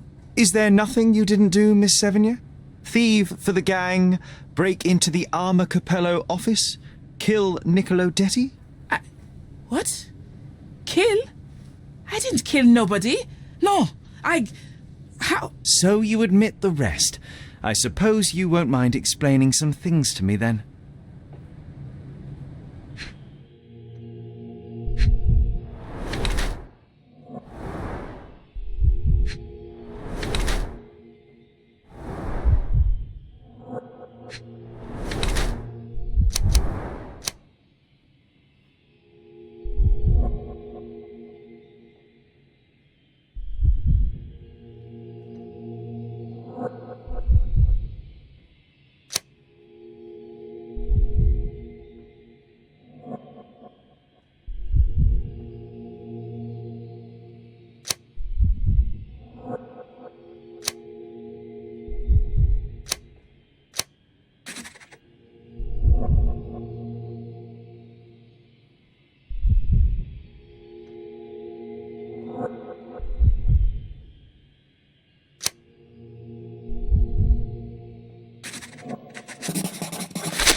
You were in the Arma Capello office yesterday evening, Miss Sevigny. The same place that Niccolo Detti was found dead today. What happened? How would you know? You can't prove anything? It's written all over you, Miss Sevigny. I presume you did not intend your evening to end with a fall over the railing and a fracas with felines. Need I continue? Zut alors! It was just a job, nothing else. I was asked to come. Here, see for yourself. I don't know who hired me, but I think they wanted to pin the crime on me. Poor Niccolo. When were you offered this job? Ah, mon Dieu. I don't remember precisely. I think the letter arrived around 9:30 in the evening. It sounded tricky, but the money was good. And you arrived at the office? Perhaps 45 minutes later. I am very good, sir. I was in and out in 5 minutes. I don't like lies. No, wait. Okay. It took 15 minutes. All right? Still impressive, no? You knew Mr. Detti, how? Niccolo and I grew up together. I hadn't seen him in years, then ran into him on the street, smiling with some lovely lady on his arm. And that was the last time you saw him alive? Wait, until I found him dead yesterday. That same woman was there too. It can't be coincidence. You saw a woman in the office? Mm-hmm. She started screaming, so I slammed the safe door and ran when I saw a guard coming. Your thieving days may well be over, Miss Sevigny. Until this matter is resolved, you will remain here. Good day.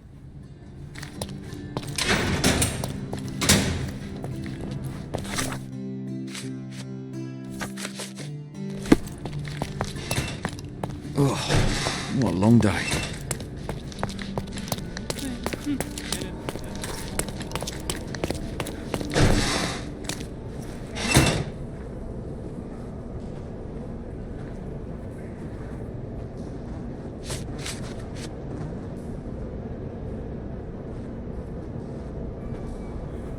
Mr. Capello, have you anything to say about the burglar's claims? Not a whit. The woman is a liar and a criminal. I don't give it the slightest credence, and neither should you.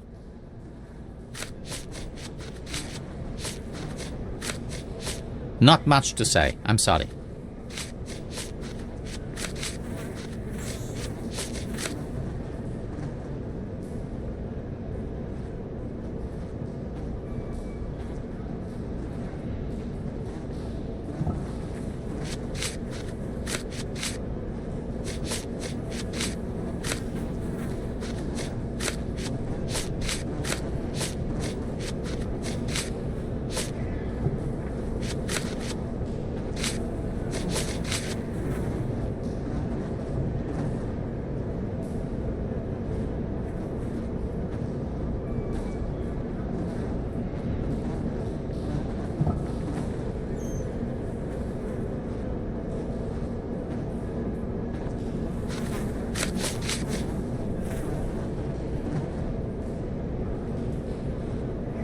Another question?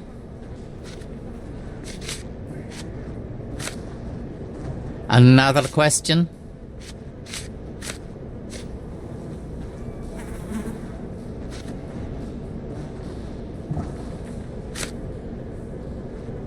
I'm afraid I have nothing to add to this.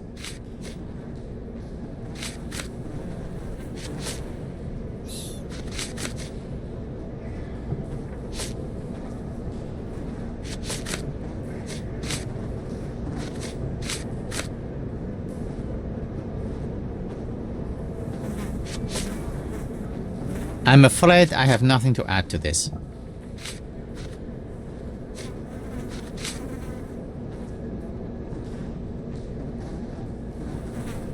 I'm afraid I have nothing to add to this.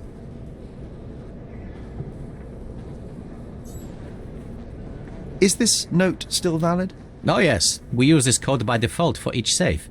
Now sometimes a buyer may ask to see how it can be changed, but I always reset it afterwards.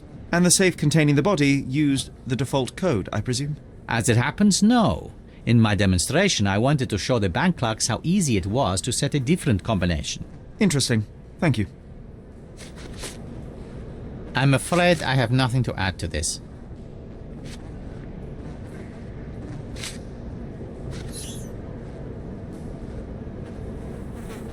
I'm interested in some entries in your diary that may prove important. Could you elaborate on these ones here? Bene.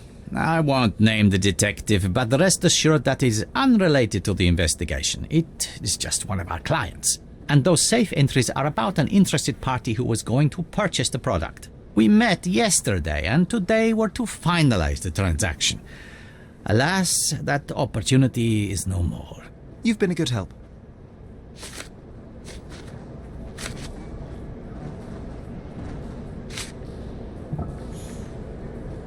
What was your intent behind this note? This is private, young man, and hardly relevant. Its relevance, as it were, remains to be seen. My wife Augusta joined me in business half a year ago, but works late hours. I worry because I love her. What else do you need to know? I appreciate your candor.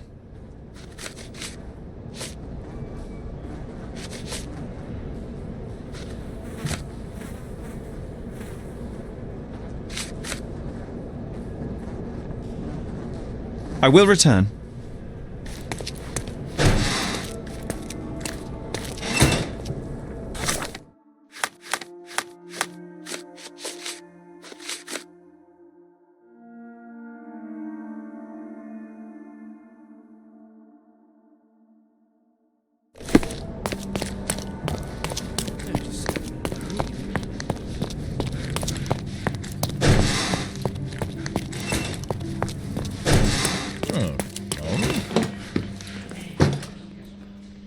What exactly was your relationship with Niccolo Detti? Who? What are you talking about? Madam, please, a young woman dedicated to her music and an enthusiastic artist, your marriage to Basilio could not have offered all you needed. And then about 6 months ago, you met Niccolo Detti. There was a spark, you started to see each other. It brought passion back into your life. How could you... But your tryst didn't go unnoticed. Felicia Sevigny spotted you with Niccolo, but rather than cease your affair, you took care to avoid the public eye. You started working with your husband at the office and met your lover there in the evening after Basilio departed. Billy would not notice, and you hoped neither would your husband. Do I have this right so far? Yes. I love Basilio, I truly do. But his first passion is his work. I respect that, but it left me adrift. Niccolo. Sweet Niccolo. He was the man I needed. If he had had any other name, I would have talked to Basilio. But he was a Detti. And your husband suspected something. I think he did. He asked questions. Billy's schedule was moved forwards here. Yes, he suspected. And thus we arrive at the heart of the matter. How did Mr. Detti end up deceased in the safe? I do not know. Madam? I don't know anything about his death. Are you sure this is how you wish to proceed? It is the truth. Please, just leave me be.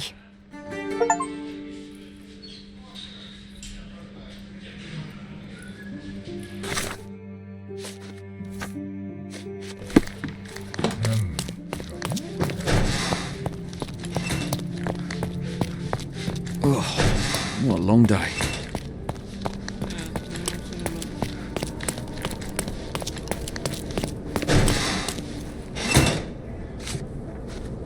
Were you aware of this, Mr. Capello? Of the relationship between your wife and Niccolo Detti? Enough! I will not hear it. Augusta is an impressionable woman feeling the stress of this horrible situation. She does not understand what she's saying. I see. So, you think... I think that if you want to help, you should stop bothering my wife and find the criminal responsible. I will return.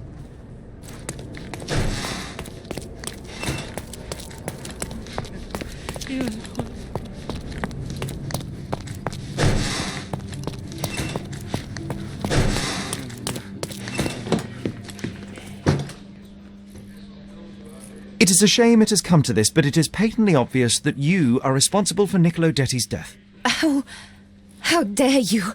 I wouldn't want him to. I see you need some persuasion. I know that Niccolo Detti went to the office to meet you.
It was a midnight tryst.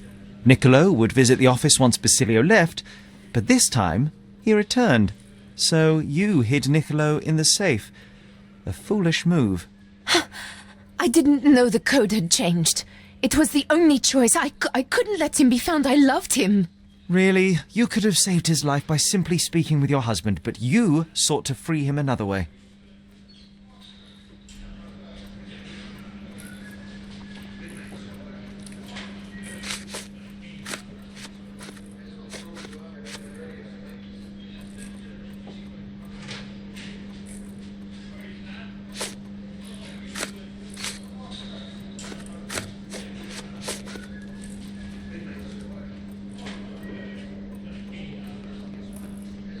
To free Mr. Detti, you hired Felicia Sevigny, a petty burglar, to crack the safe, and as a result, you killed your lover. No, It's because the combination had changed. It is not my fault. You are splitting hairs, Mrs. Capello. The fact remains you chose to risk Niccolo's life rather than call your husband, and I know why.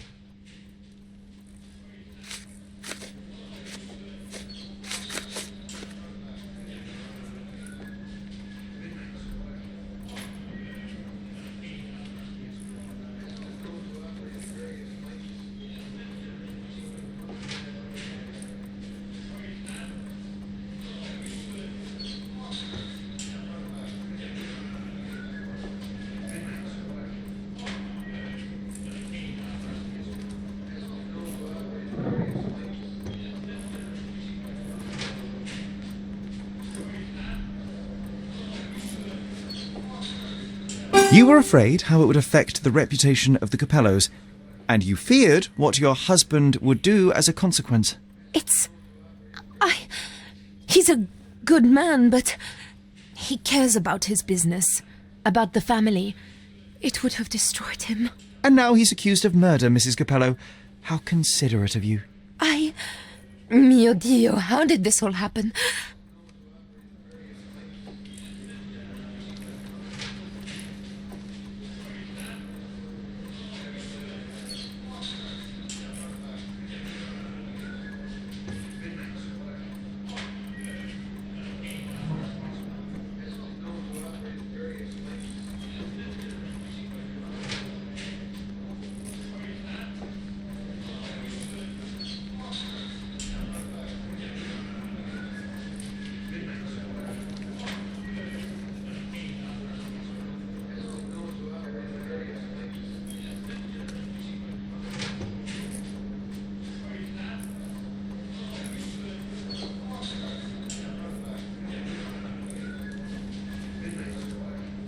Despite your best intentions, Mrs. Capello, I believe you are to blame for this sorry affair, not Basilio. I think you're right, sir. Basilio, he does not deserve this. None of this. It is not my place to decide what is deserved, but perhaps you now know what to say to the inspector. I do. Good day, madam. I don't think Mrs. Capello did this on purpose. I would have let her go.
Good day, sir. Merhaba. Good day to be alive. And, by extension, a poor day to take a bullet. Why are you just standing there? I came to take the deceased to the cemetery, but caught sight of Mother Nature's bounty and had to drink my fill. He won't mind anyway.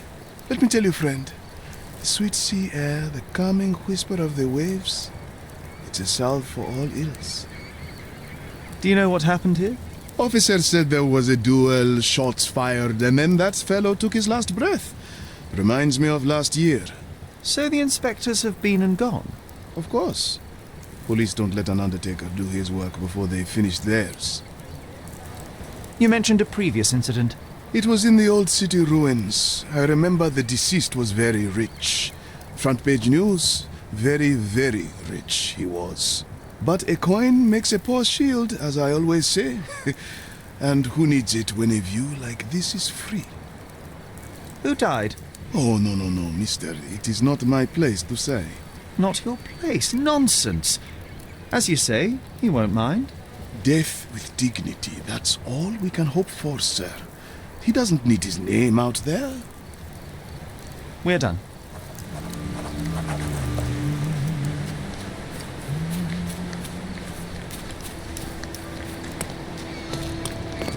This man is no more. He's ceased to be. He's expired and gone to meet his maker. He's a stiff, bereft of life. He rests in peace. You know the rest.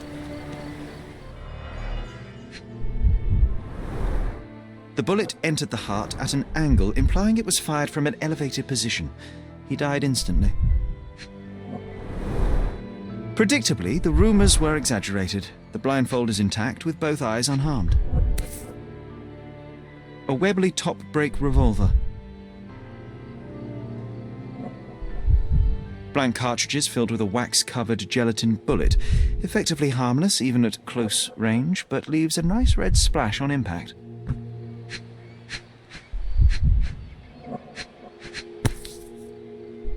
A key for a birdcage? I'll take it.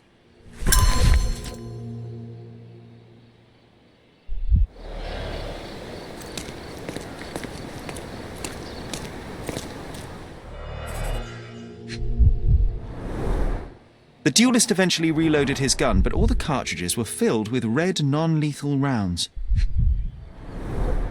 A blindfold, discarded or lost.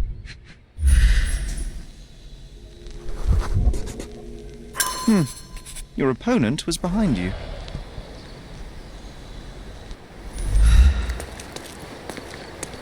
You know what? That undertaker has a point. It is beautiful here.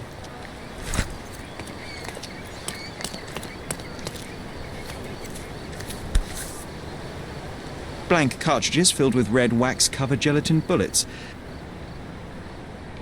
Blank cartridges filled with red wax-covered gelatin bullets. Most assuredly non-lethal, if rather theatrical on impact. A case for dueling Webley revolvers. The corner of the box is broken, likely from being dropped.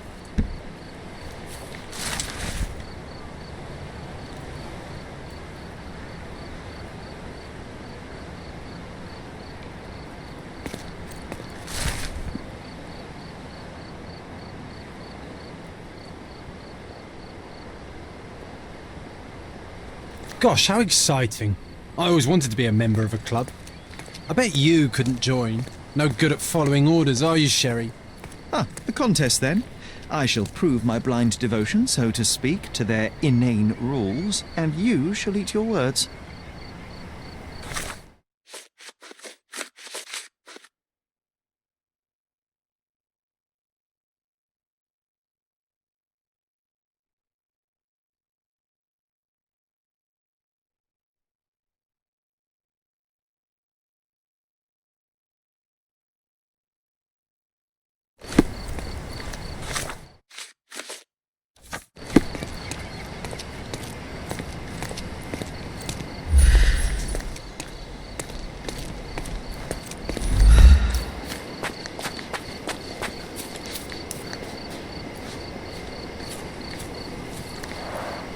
Red stains, relatively fresh.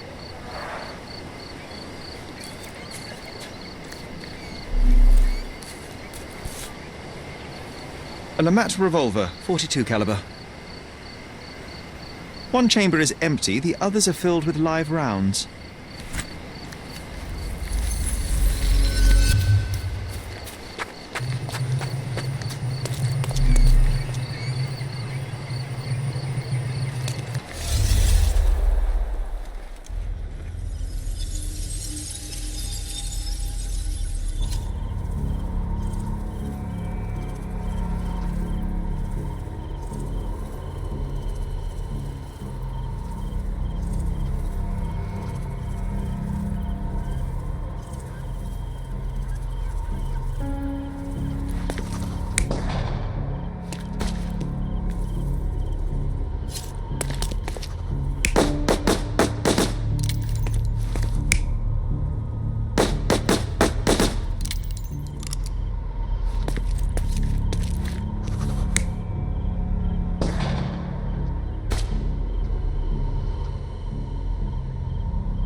The victim was killed by someone up on the wall.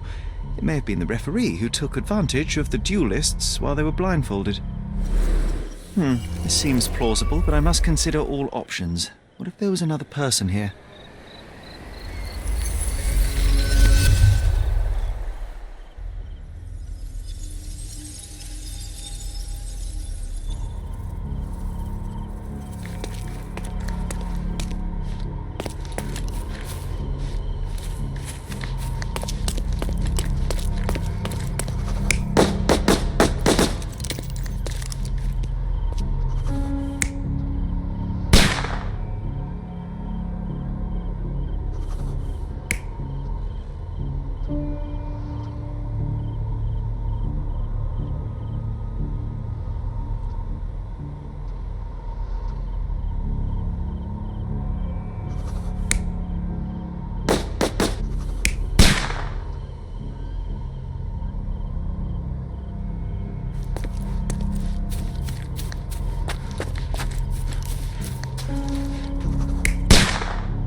The victim was killed by someone up on the wall.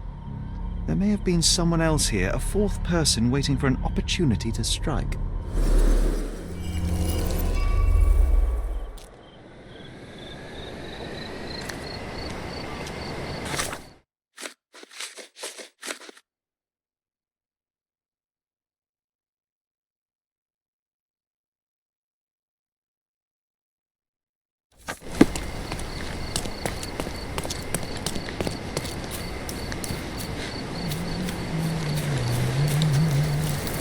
Sometimes I think beauty can blind you, or you can be blind to beauty, you know? Did he see it all around him, do you think, before he covered his eyes and drew his pistol? Can we please leave the nattering behind? Oh, friend, relax. Life's too short to be short with people. Enough tomfoolery. Give me the victim's name. I told you that's his business, not yours. 2 men duelled, 1 man died. When you hit a rock, stop digging.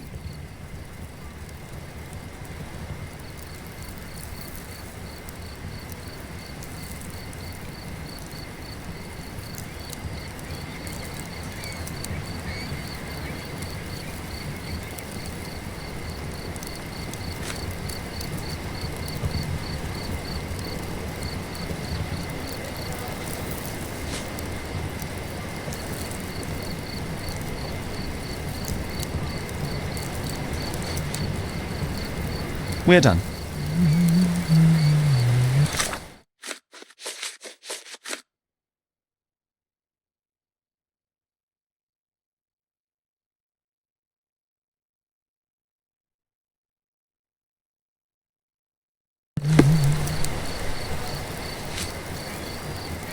There is more to this case than meets the eye. The victim fell not to his dual opponent, but a hidden marksman in the ruins. Abandon your oversimplistic ideals and tell me the name of the deceased so his killer can be caught.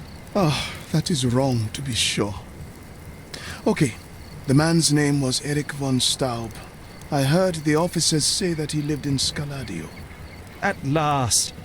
You may return to your vacant stare.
Extra, extra!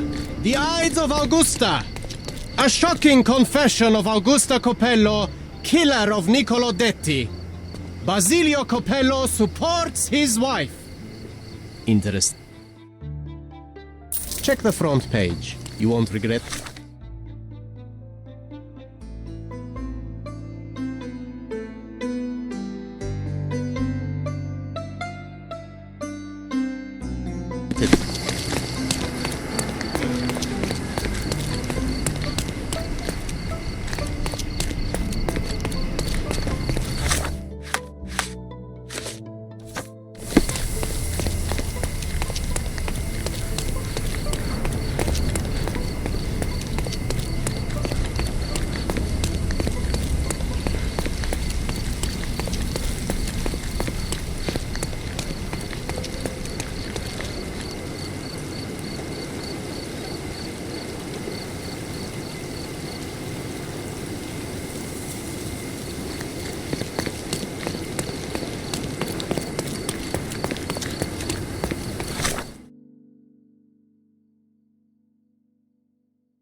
Nasılsın?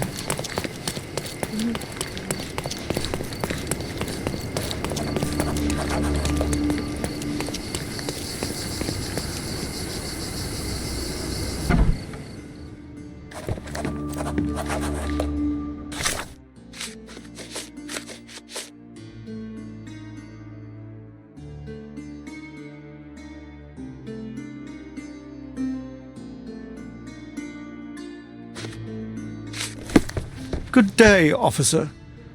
Miss von Staub awaits you in her boudoir. Good day, miss. I regret to disturb you at this tragic time, but could you spare a moment? Oh, officer, I've been waiting. Is his body still in that horrible place? A horrible place? I should introduce you to the undertaker. But first, you and I shall get to know one another.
I am Officer Holmes. I take it you are Magda von Staub, the sister of the deceased? Oh, pardon me. Yes, I am. My deepest condolences, Miss von Staub. Your brother's body will be returned to you shortly, as I believe the case will soon be closed. Nevertheless, there remain some formalities requiring attention. May I ask you a few questions? Oh, if you must. But I'm unsure if I will be of much help. Forgive my intrusion, but I must inquire about your bruises. Did you take a tumble? Oh, I have a weak disposition. It is not so bad, but my skin marks more easily than a peach.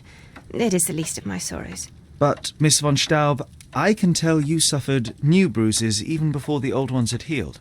I have nothing more to add, Officer Holmes. It is what it is. Do you know if Mr. von Staub had any enemies? Someone that may have sought to do him harm? Enemies? I don't know. He and I did not discuss such matters, and he was rarely called upon by visitors. My brother's only guests were his friendly contests, but I was not allowed to participate. I merely heard it all from my room. Contests? Eric would practice shooting on the patio, and occasionally friends would join him, but I couldn't tell you if they ever argued. Where were you when your brother died, Miss von Staub? I was here painting Eric's portrait. My God, you could have asked the servants. Alas, I needed to hear it from your lips.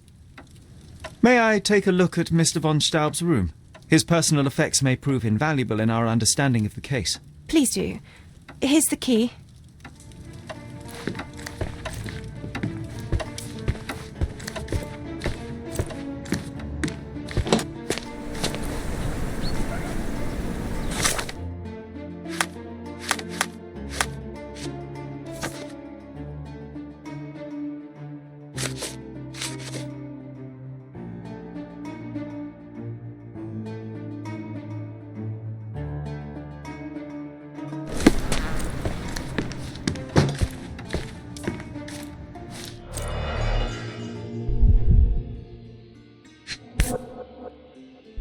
It appears the parents are dearly missed. Our beloved parents, 1875, Baden-Baden. Rest in peace.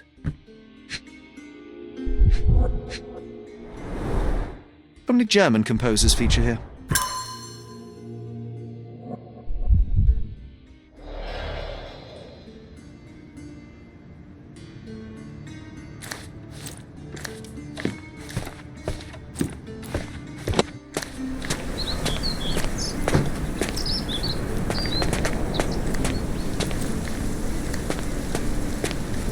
Look at those vases, Sherry. Bet they cost a fortune. It would be a shame if someone broke them.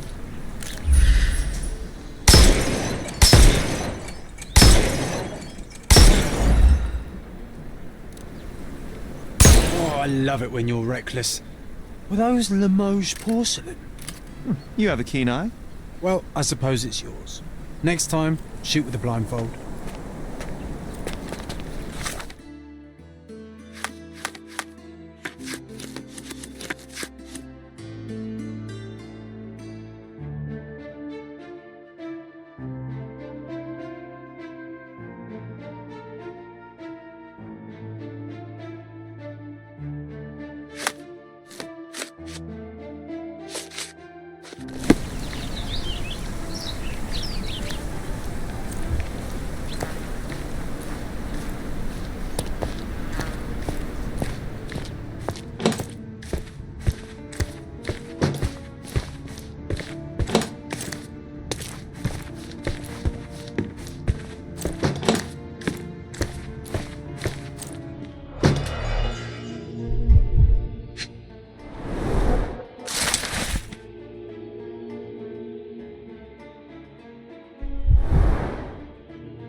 A wealthy man in his 60s. Sir Barnaby Boddington, 1879.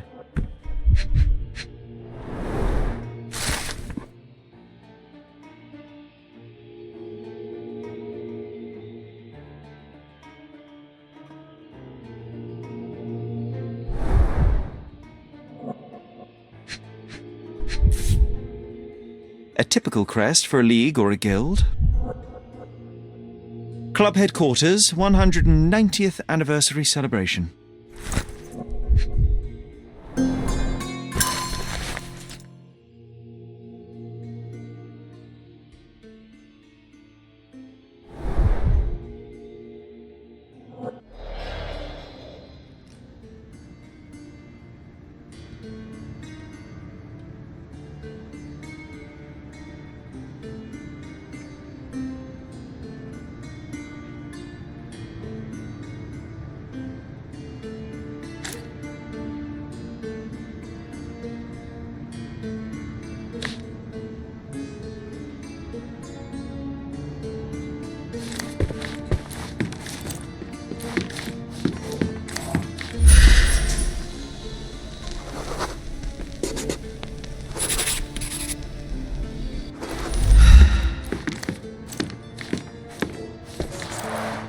This whip is well loved and well used.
An ointment by a Dr. Herbert with a lavender and pine scent.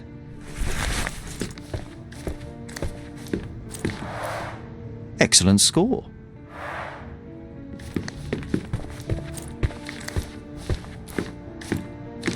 She covered the locked windows with paintings, but the atmosphere remains oppressive. Sad home for a young woman. The end and the beginning.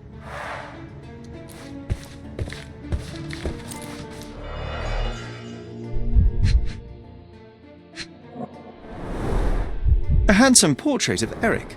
Miss von Staub does have talent. The rounds have been emptied.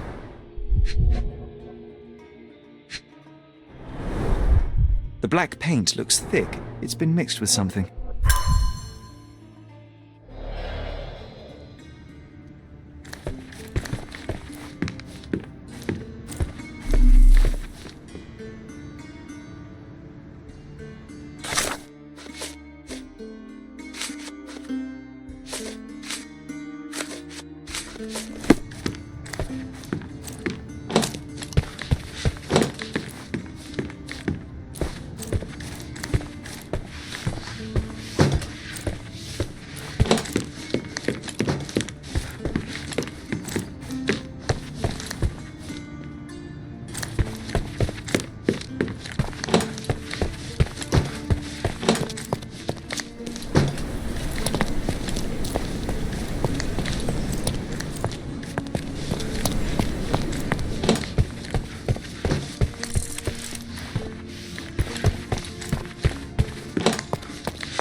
There is an unfinished portrait of your brother in your room. Beautiful to be sure, but one detail drew my attention. Why did you add gunpowder to your black paint? You entered my room? I thought you were only inspecting Eric's. It is standard procedure, Miss von Staub. Now, tell me about the gunpowder. Eric's art was his shooting, and this painting is my tribute to him. It felt appropriate. We're both artists in different ways. I'm sorry, I don't follow. I found burnt letters in your brother's room. I believe they were addressed to you. To me? From whom? They appear to be from some of your suitors. Why did you burn them? I didn't. I didn't even know about them. Eric, he never said a word. One of the revolver cases in your brother's room is missing. Do you know where it may be? I'm not permitted in Eric's quarters. I suppose he must have taken it with him.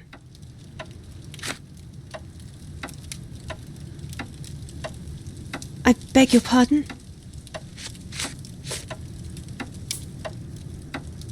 It seems you and Mr. Boddington were to be engaged. Were you as thrilled at the prospect as your brother? Mr. Boddington is not how I had imagined my husband. But it was Eric's choice. I didn't dare dispute it.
Good day, officer.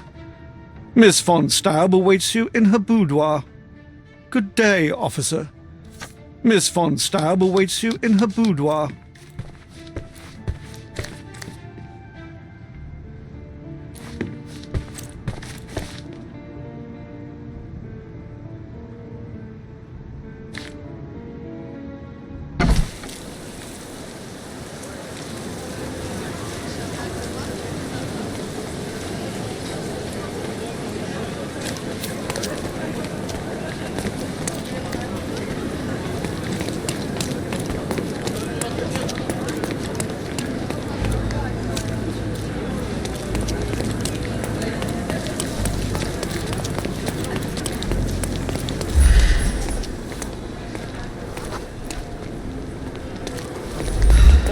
Can you satisfy my curiosity?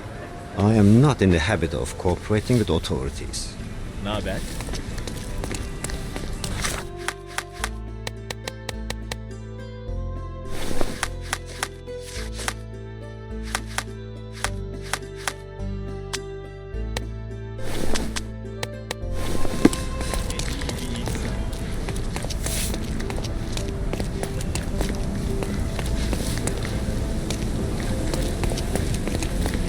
Could you help me?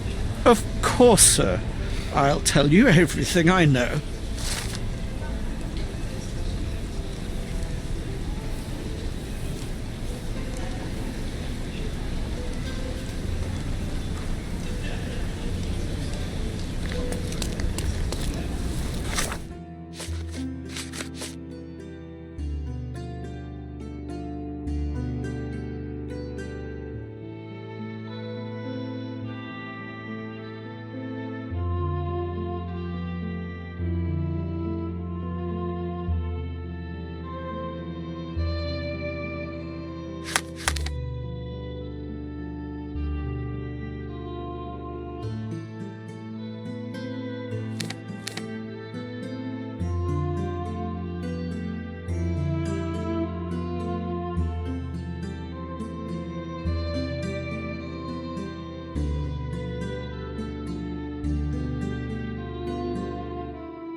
Help me, please.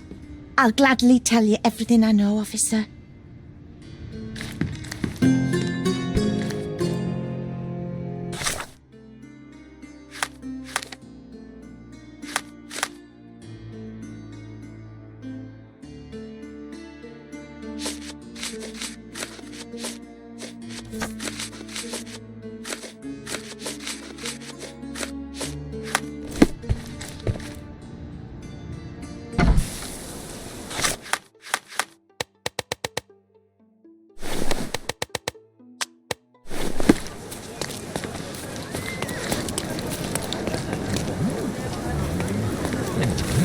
May I ask you something? I can't help you, friend.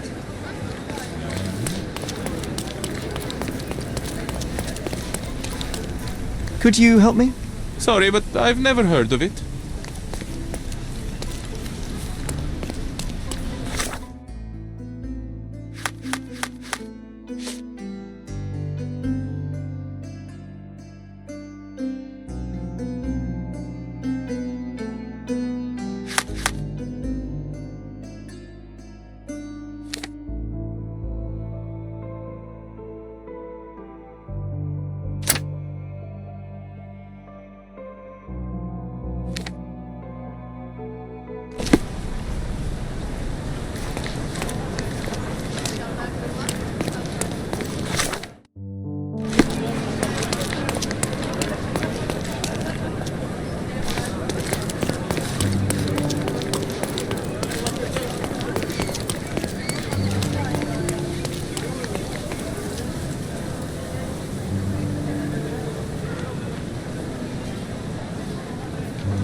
Please come in, sir. The gentlemen are waiting for you on the training ground. Down the stairs.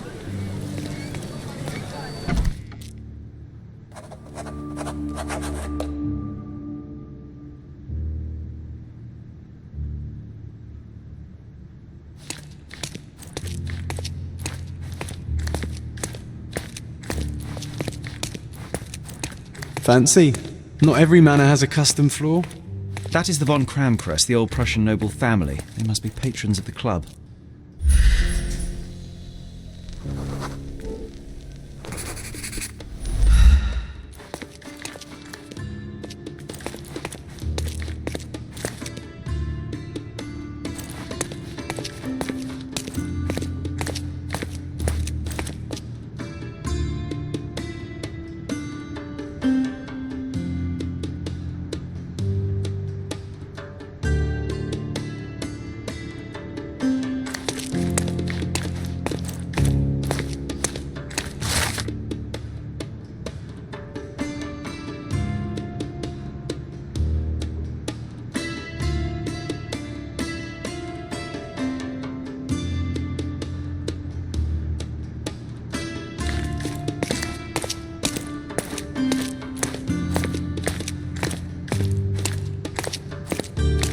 How often do you think they check the submission box?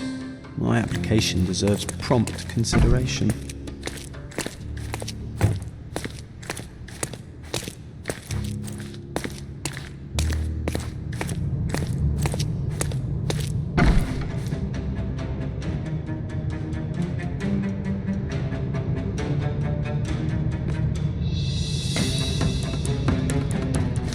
I'm coming for you.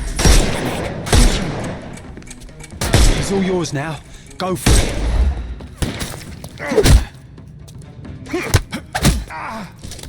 Too simple.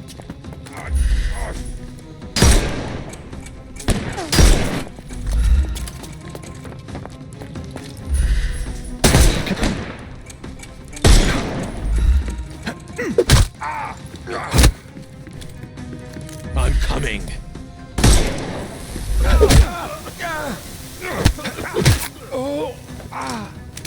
Don't bother moving. You've lost.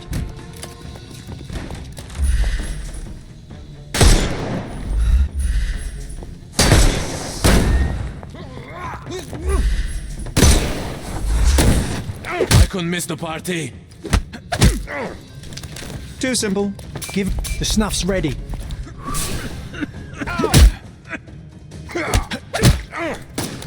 No more crime for you until next month.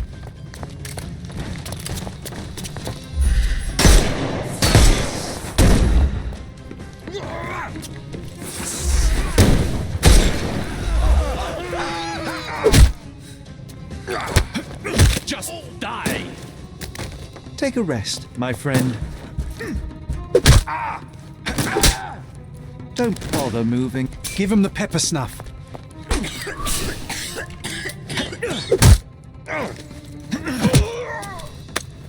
Take a rest, my friend.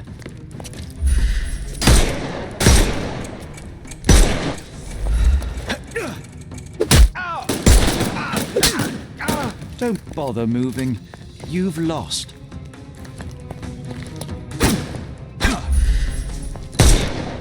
Time to knock this guy out.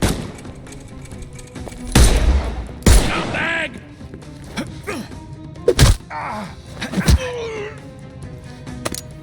No more crime for you. The snuff's ready.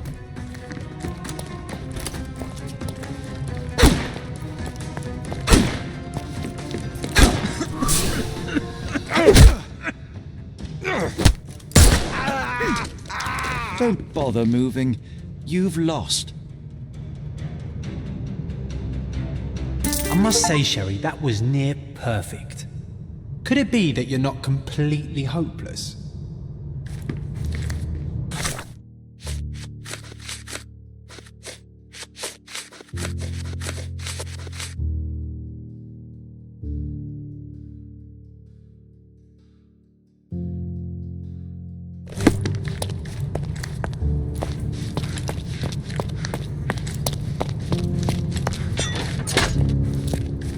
Clever system.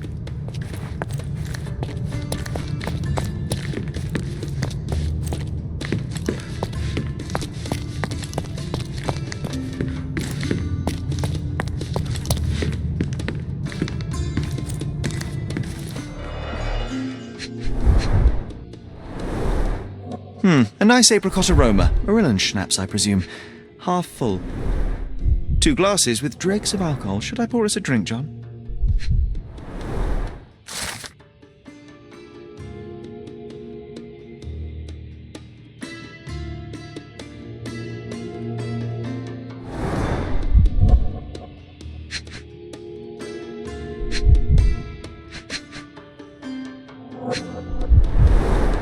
Glass crushed underfoot with damp traces still visible.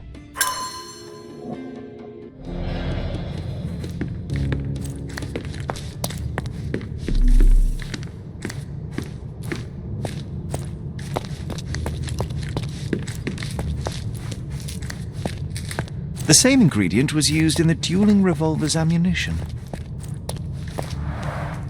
All these places are perfectly secluded, ideal for private duels.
Who the devil are you? I won't go down without a fight. Sherlock Holmes, and if I wanted a fight, you would already be on the floor. Fortunately for you, I'm merely here to ask a few questions. Is that so? Well, come on, pretty boy. How about I fix that nose of yours? Give it a bit more character. Enough. Your compatriots attacked me and I responded. They still have their lives, unlike Mr. von Staub. True. At least you are not a murderer. Fine, you may speak.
So you are Mr. von Kram, one of the club's best shots, the referee of the deadly duel, and witness to Mr. von Staub's murder.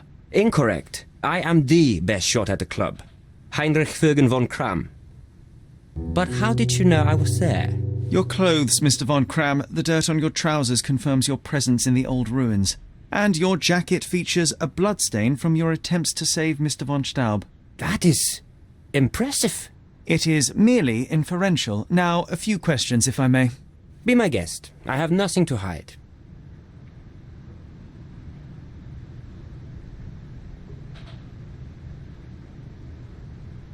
I'd like to speak with the other competitor. He left the island. Mr. Dorfman was sure that the killer was after him. He is innocent, I assure you. Indeed, from his position it would be impossible to fire the bullet at such a downward trajectory, but he was a witness. Shame.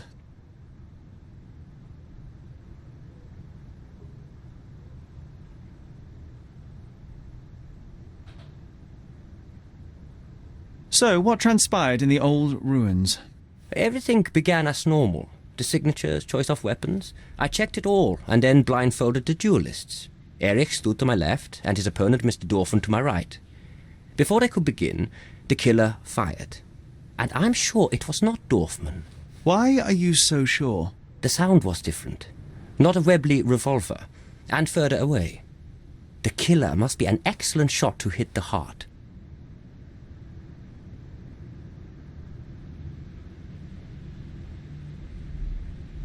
You said the killer was an excellent shot. Do you suspect someone from the club? Definitely not. No one from the club would break our rules.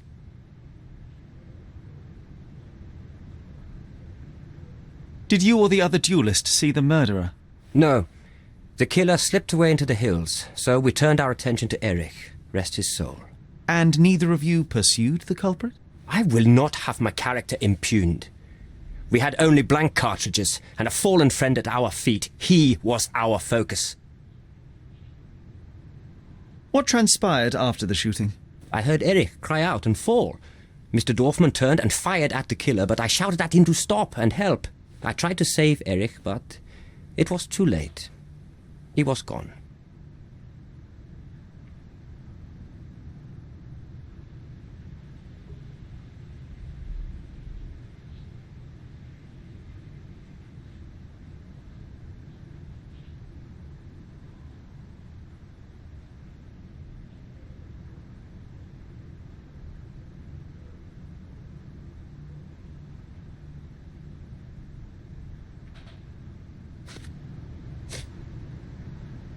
I've never seen this before.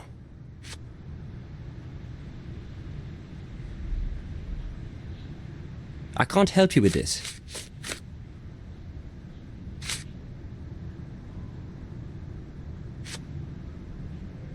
You have a nice collection of pistols, Mr. von Kram. Ah, a fellow connoisseur of firearms. Did something catch your eye? What caught my eye is a missing Lamat. Where is it? Ah, that one. I lost it in a bet. A rare failure of mine. A bet with whom? That's private, Mr. Holmes, and unrelated to your investigation.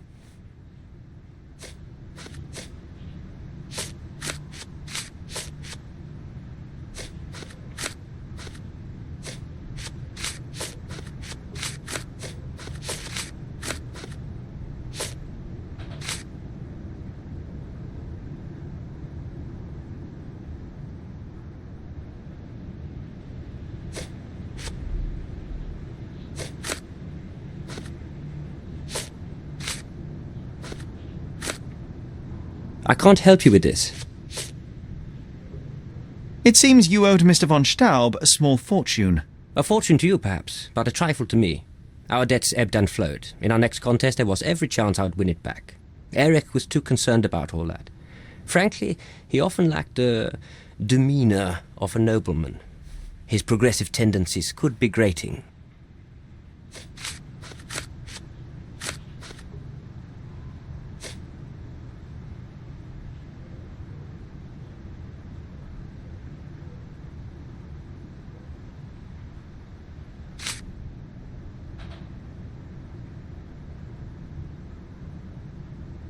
I can't help you with this. I don't know what you're talking about.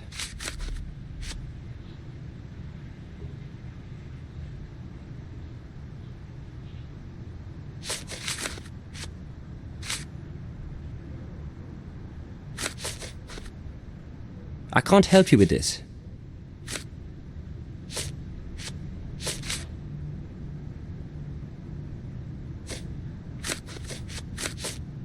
I've never seen this before.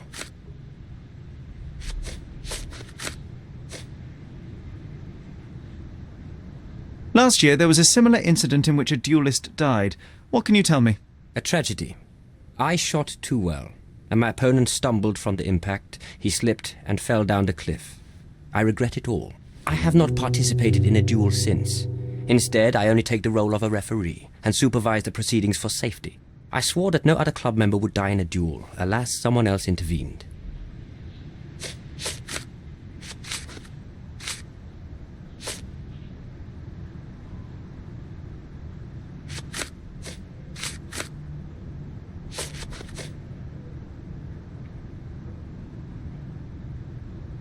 I can't help you with this.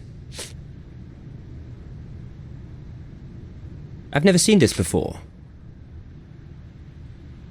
As it happens, a Lamat 42 caliber revolver was discovered at the crime scene. You said you were missing a Lamat, yes? I did, but my Lamat was a 36 caliber. And you can prove that? My word is proof enough. If I said it, it is true.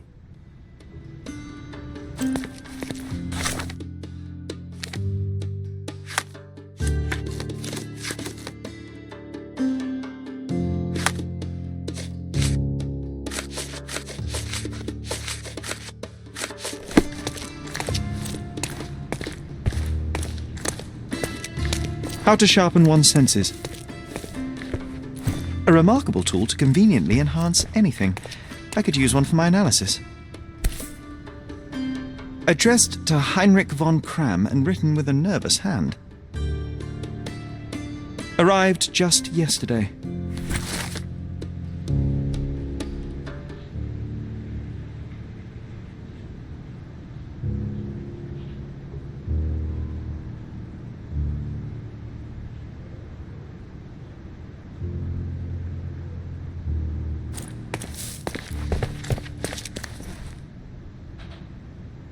You and Eric were competing for the position of honorary consul, yes? Quite the title. We were, but he stood no chance. Only a true nobleman could take such a role. Difficult for him to contest it now.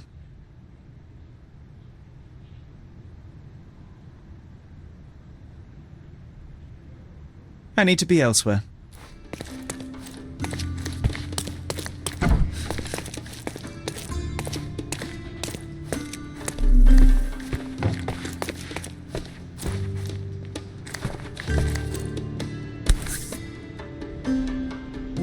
Doesn't appear to be the happiest childhood.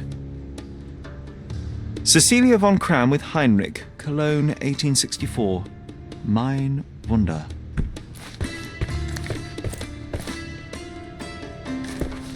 Recordings labelled in Braille. Your ability to perceive the world can be developed with work and concentration.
There must be more you can recall from the day of the duel. I wish. My eyes make me a poor witness, I'm afraid. Yes, your blindness, an affliction since childhood, one presumes. No scars on your face, and you carry yourself with confidence. I'm starting to see your worth, Mr. Holmes.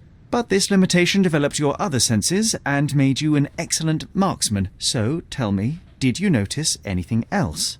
I do recall a floral smell. Something artificial. It was sweet and fresh and came from the direction of the killer.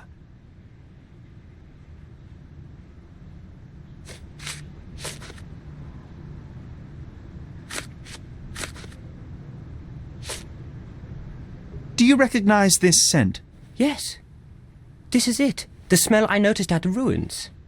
Where did you get it? Do you know who killed Eric? Tell me his name. I need to be elsewhere.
Good day, officer.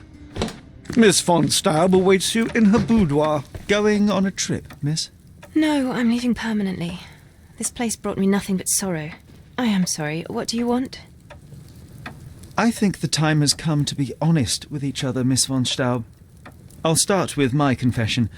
I misled you in our previous meeting. My name is Sherlock Holmes, and I do not work for the police. What? I don't understand. In actuality, I was independently investigating your brother's death and came to an unexpected conclusion. How? Why? It was not a tragic accident, miss. It was cold-blooded murder. And I know the culprit. No. Who is he? Nice try, but as you well know, I'm talking to the culprit right now. What?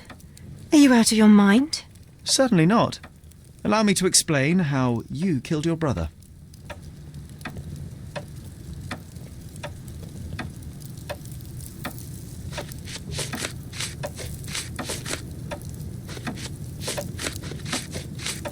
The missing box in your brother's room contained a LeMat, the same weapon used for the murder.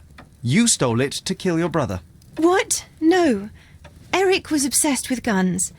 I bet he simply left that revolver somewhere else. Yes, it was left somewhere else. The crime scene. Abandoned in panic. A typical feminine response. No, I've never been to that cursed place.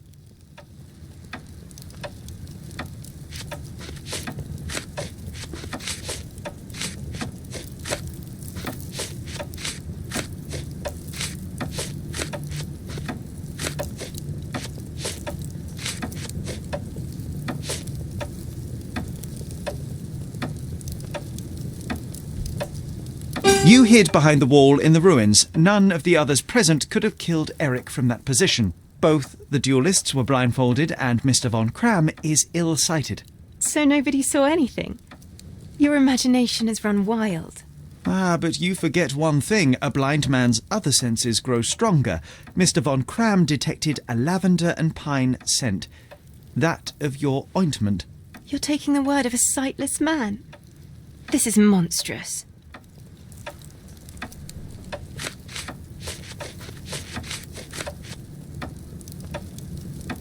It is your brother who was monstrous. He was a tyrant and you could tolerate his abuse no longer. Living with Eric was a nightmare, yes. But he was my brother. Now, Miss von Staub, take your time.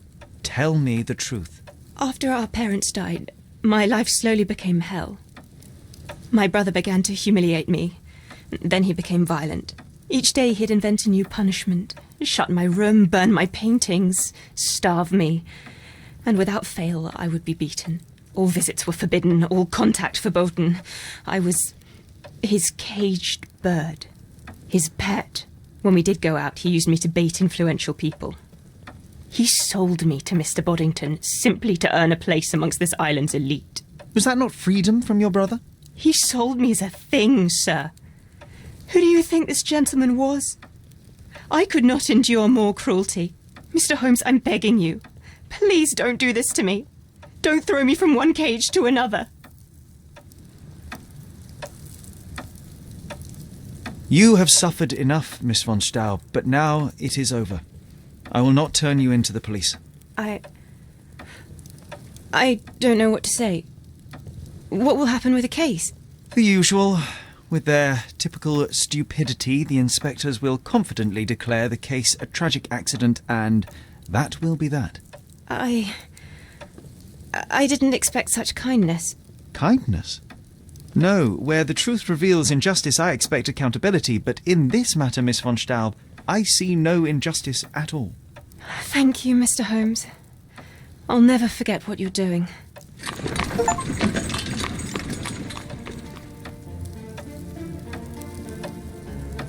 I am behind you 100%. I'm sure Miss von Staub wouldn't waste the chance for a better life.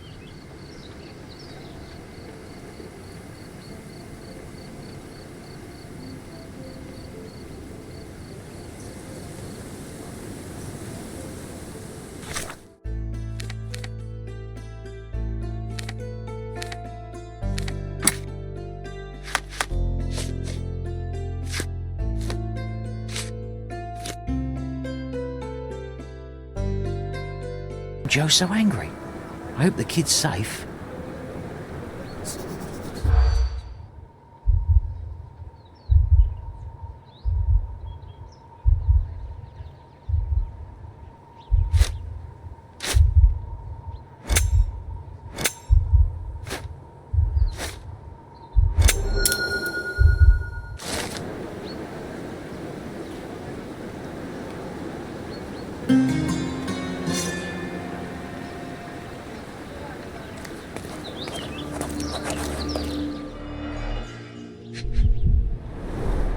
Let's hope no one's been hit by this smooth mineral.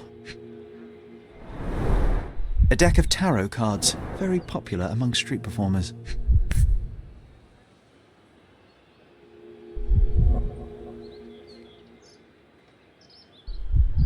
Someone has over-egged the pudding with these spangles.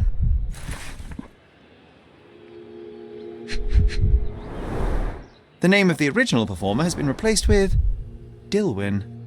You know what? Put on the magic cap. I have a feeling it will help. It's not actually magic, John. Well, not to you perhaps, but to a boy, any magician's hat is special.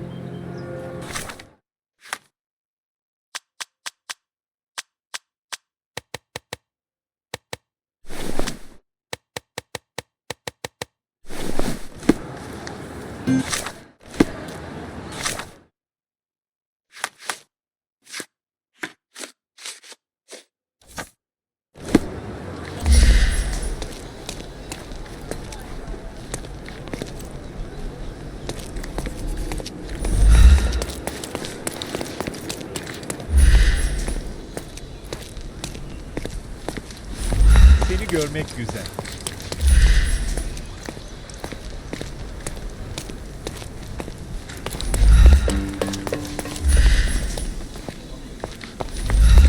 Should have known better than to jostle a police officer.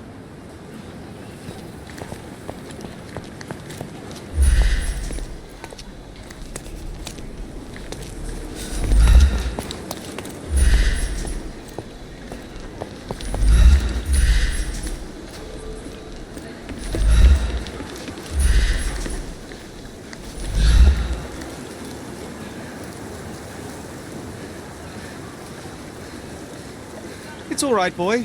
You can come out. Your pursuer has been intercepted by Cordona's finest. I didn't do... Hey, that's my hat you're wearing. I know it is. I followed you from your magic stand. Are you okay? I'm fine. You should keep the hat. It makes you look like the amazing Alonzo.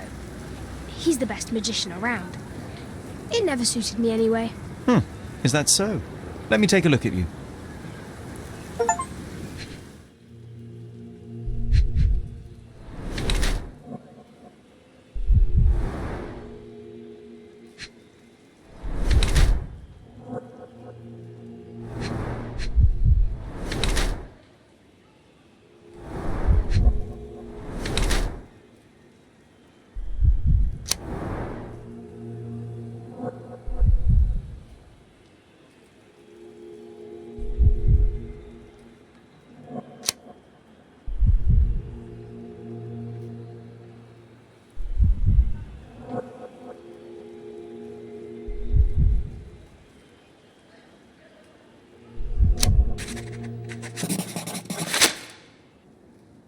You wear your bruises like a badge of honor, a souvenir of your street antics. Your clothes are ragged, yes, but your hair and nails are clean. You're no urchin. This is a rich boy's game, a way to fight off boredom. You made a costume, snuck out from home, and put your skills to the test. Wow, I guess you do know me. Clearly. So, tell me, why did you call that man a liar? Because he is. He told me he's a lord. But no lord has calluses on his hands and sour cabbage stuck in his moustache. He came after me. He caught me with a fist. Nasty bugger. What did you expect? You embarrassed him in front of his peers and he couldn't admit it. Of course he would lash out. You must be careful how you deploy the truth, Dilwyn. It's a potent weapon, as easily turned against the speaker as it is brandished by him. Yeah, well, the truth is what people pay me for. I simply notice things others don't. But I think you know what I'm talking about, don't you? Yes, I can do it too.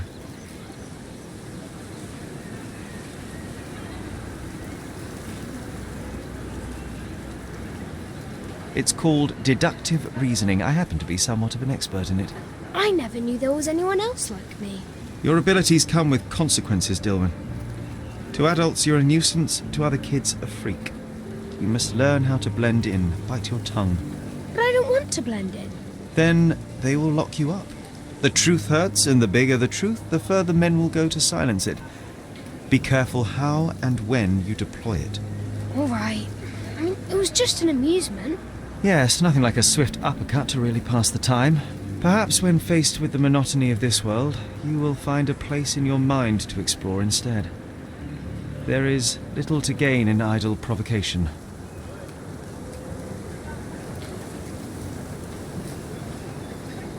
For now, I think you should go home. Your parents might be worried about you.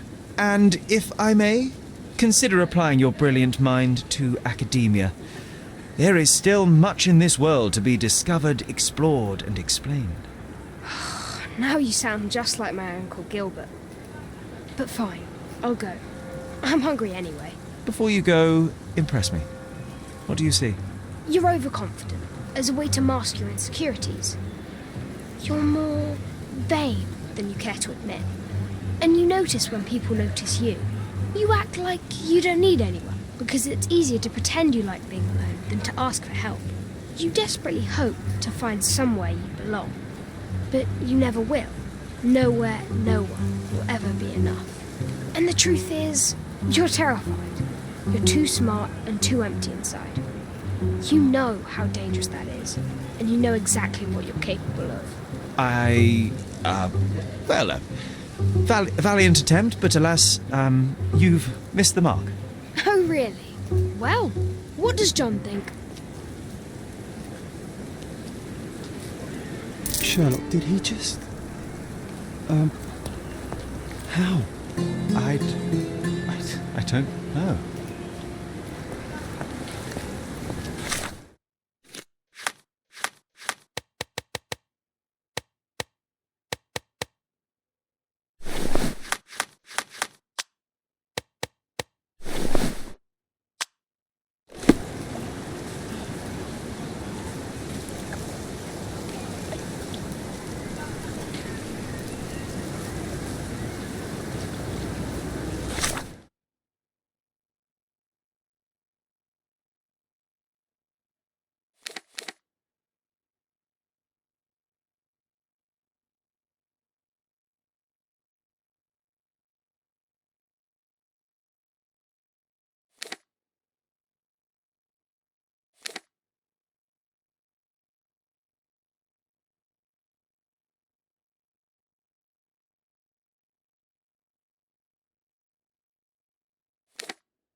Did you hear? Another sailor's drowned on the beach.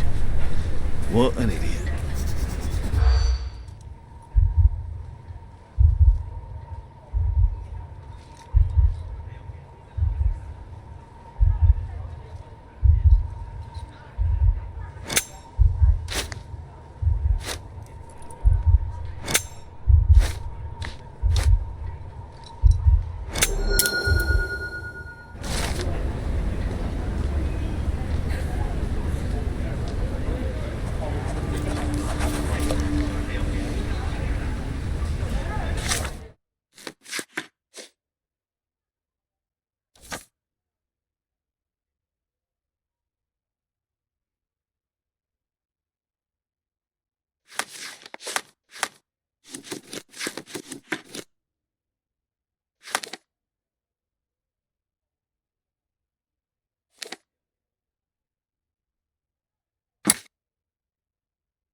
Kiss mark. It's the work of a siren, I'm telling you. Here to gawk at the bloater? Not at all, officer. Perhaps I can help. Help with what exactly? Solving an accident? Fellow drank himself to death, literally. Case closed. It's not the first case, neither. A few days ago, another drunken sailor drowned himself in a fountain. What can you tell me about the other sailor? Nothing to tell. Some rich chap complained about a dead body in a fountain. Wasn't me who inspected the scene, though. Should have gone easy on the bottle, if you ask me. They get to shore, they start drinking like fish. Too bad booze doesn't make them grow gills, eh? I would like to take a look around. Go ahead. Just don't disturb the evidence, all right? I still have to write my report. There's talk on the streets that a siren could be responsible for the drownings. A siren? You mean the bird woman kind? Why, of course, we've got sirens aplenty round here. Harpies, too. Oh, please. What's happened? His whole body is tense, stiffened by rigor mortis. A kiss on the forehead is quite intimate, but the vulgar lip rouge suggests a different type of intimacy. Interesting. Oh my goodness. Who's it? His fingers are clenched as if he's clutching to life even now. Worn, soaked boots, size 8.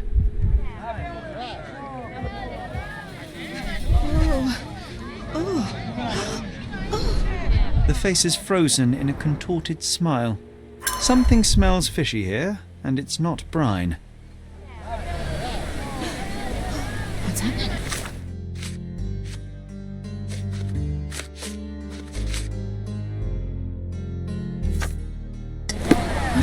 Who is it?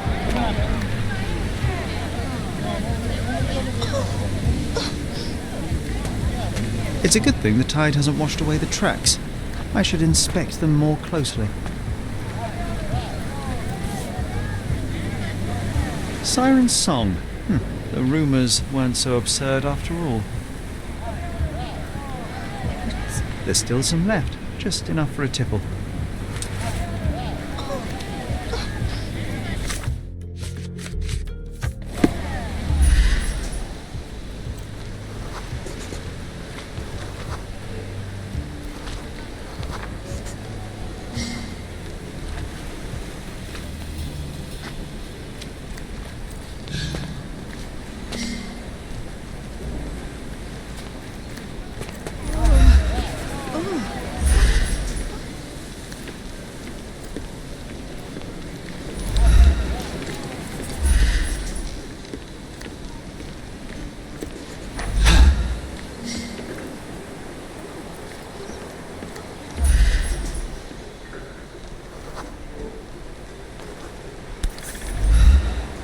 Light tobacco with a hint of citrus.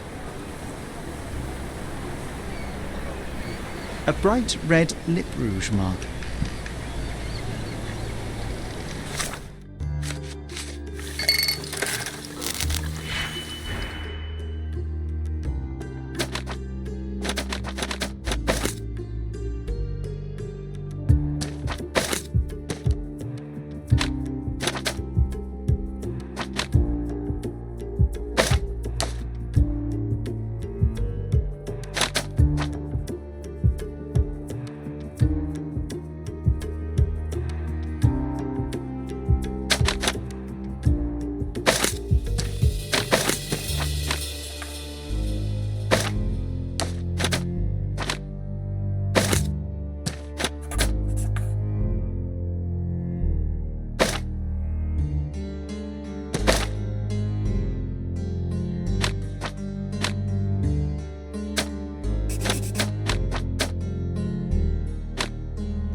The sediment contained cyanide. It turns out he was poisoned.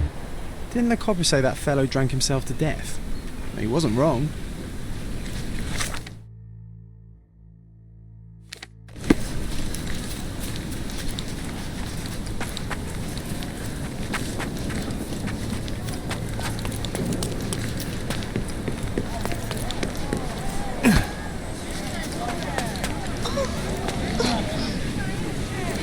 What now? I've still got my report to write, so make it quick. I hate to break it to you, officer, but it wasn't an accident. Care to elaborate, smarty boots? The bottle of wine I found near the victim had been poisoned with cyanide. He was dead before he hit the water. Whoa, that's a twist. Any leads on the poisoner? Nothing to put my finger on, but I might need to inspect the other drowned sailor. Well, of course I won't stop you. It's not my case anyway. We had a complaint about a body in a fountain. Can't have bodies laying about in fountains, can we? It was somewhere in Scaladio, as far as I know. You think they're connected? That is what I intend to find out. Thank you.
Oh, look, they drained the fountain and removed the body.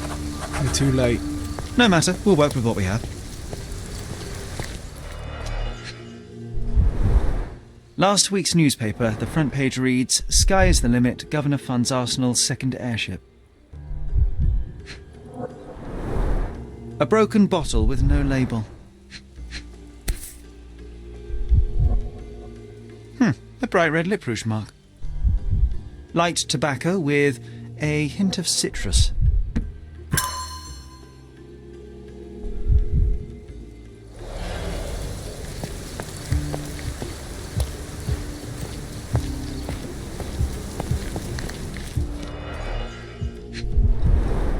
The victim won't be needing his cap anymore.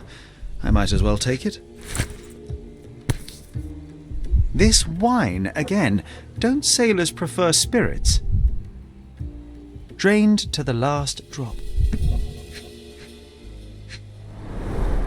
Ugh, the litter bin is right there.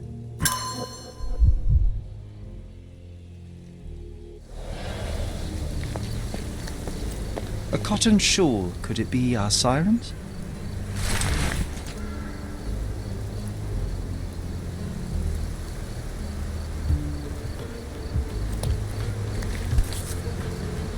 A worn leather tobacco pouch, salt stained from a long time at sea.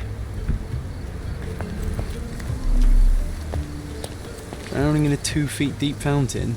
I've seen some things, but this really takes the biscuit.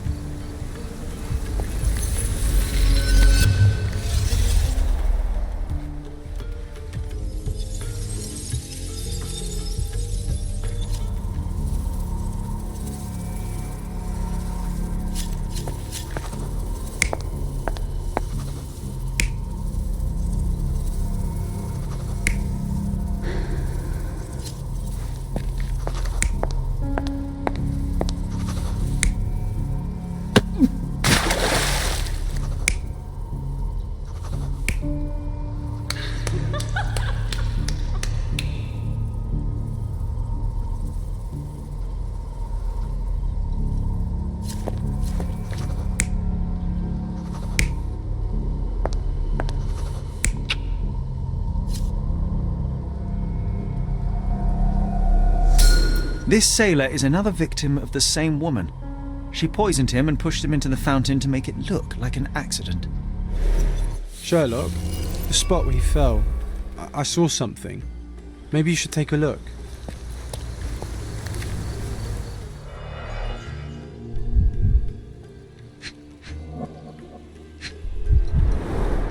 Blimey, the great detective is baffled by a piece of cutlery. A water-soaked matchbox from The Drinking Dutchman. Must be a local pub.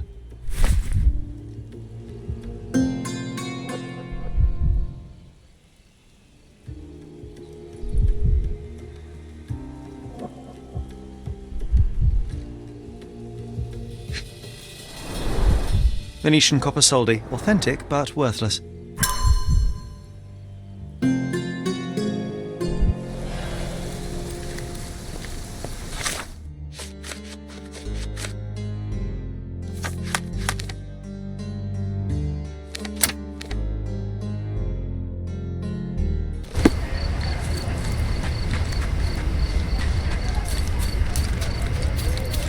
Not looking for... Not in the mood for chit-chat.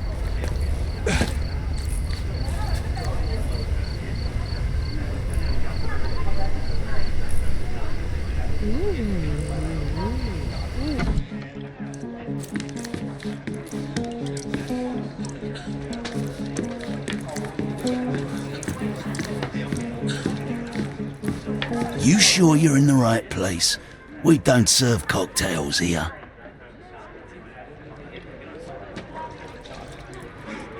I'm looking for information about a sailor who recently drowned in Scaladio. Would you happen to know anything about him? Maybe, maybe not. Why would I talk to a landlubber about it, eh? All right then, have it your way. Get lost. I'm having a tete-a-tete with my rum.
What can I get you, mate?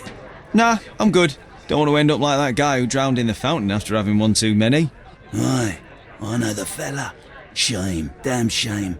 But let me tell ya, it wasn't the drink that got him. 'Twas a curse.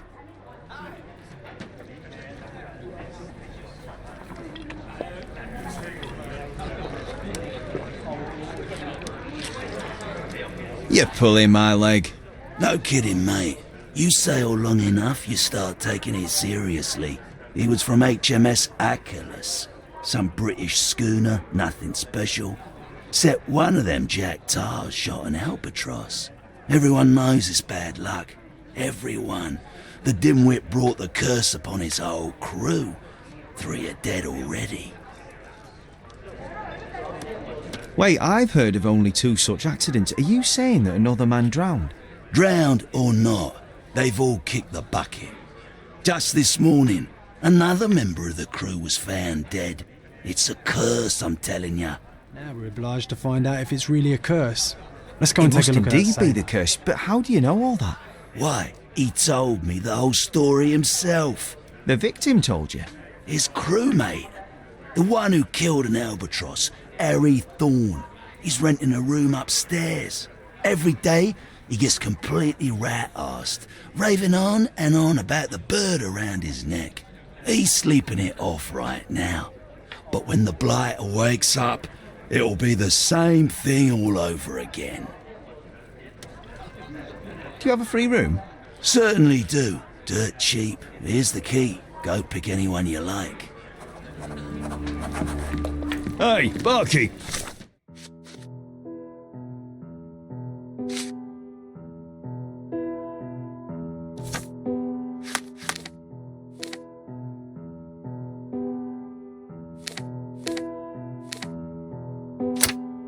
Another one over here.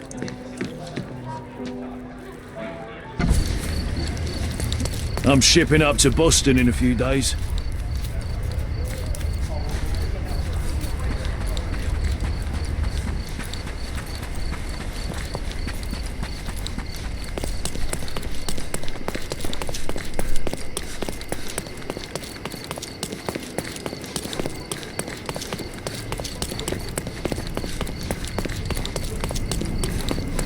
Ugh, this place stinks of urine. Well, if it ain't Mr. Smarty Boots. Guess what? You were right about the poisoning, but this time I'm ahead of the game. We've got another homicide on our hands. Same method, same everything. See for yourself.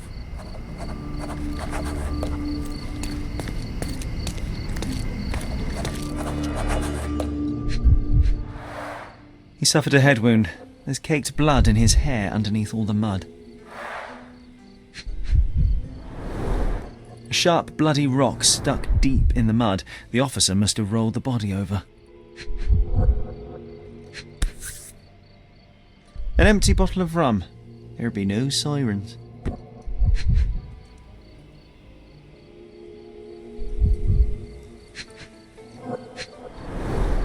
Looks like he slipped. This was clearly an accident.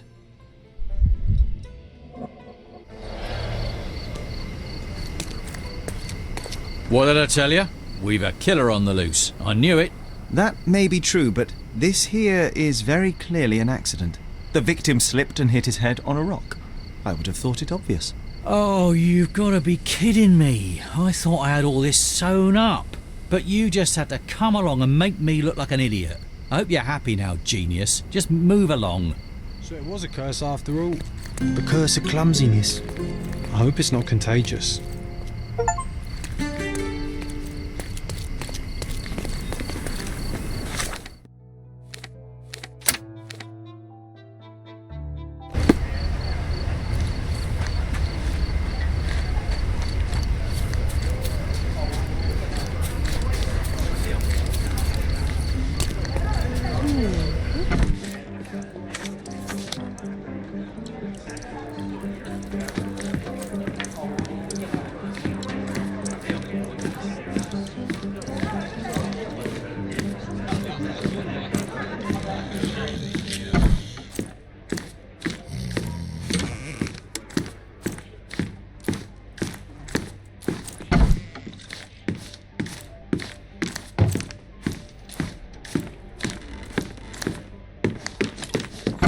Oh, it smells of stale cigarettes and damp bedsheets. Not exactly the best place to stay in town.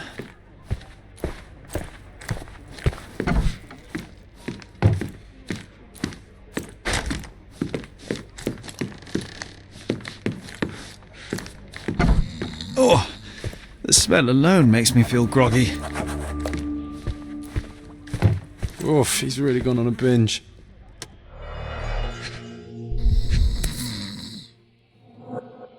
The same as we saw earlier. She's pretty free with her kisses. Perhaps too much for her own good.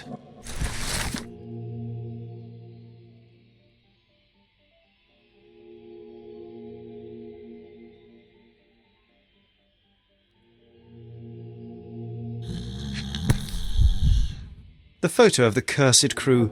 Here's Thorne, and right next to him, our first drowning victim.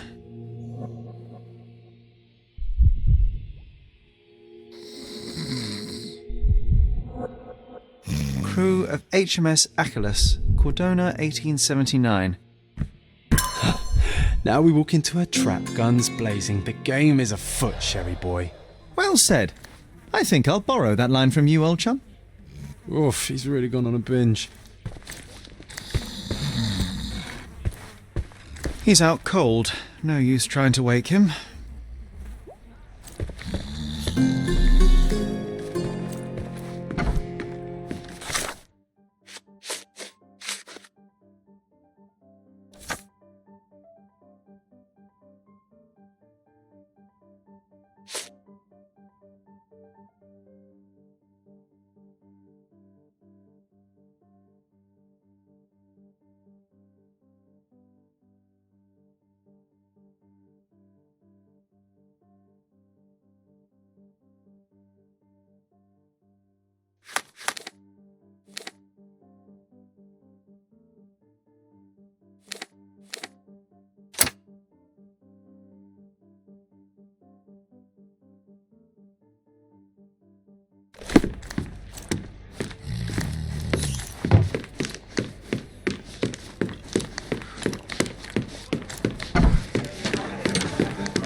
Come closer and try something on. You won't regret it. They're fine.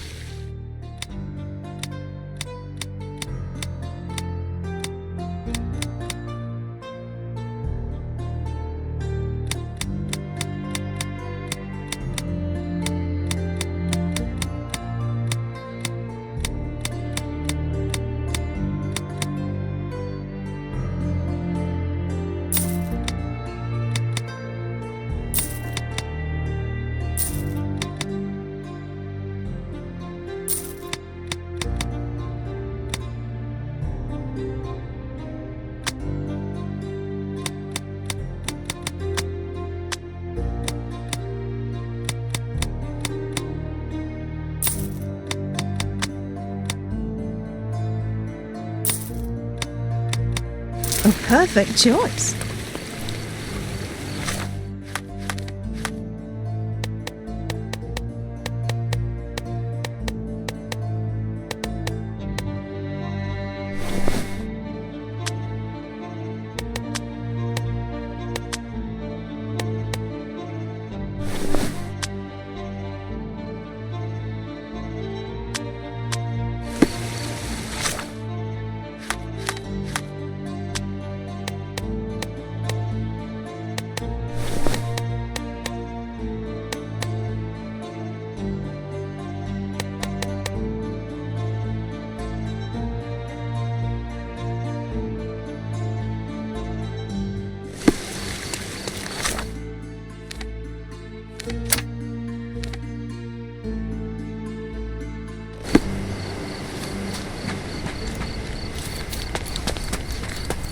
Harry, it's you! I knew you'd come. It's been so long, but you haven't changed a bit. I don't suppose you remember me, do you?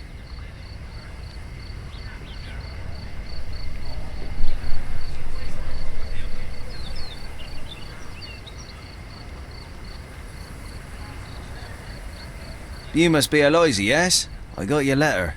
Wonderful. No point beating around the bush then. I've missed you, love. I wonder if you still have your prowess.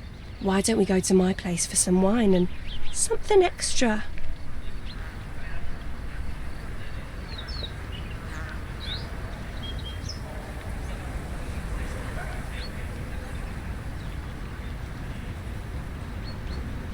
How could I refuse such an offer from a pretty girl like you?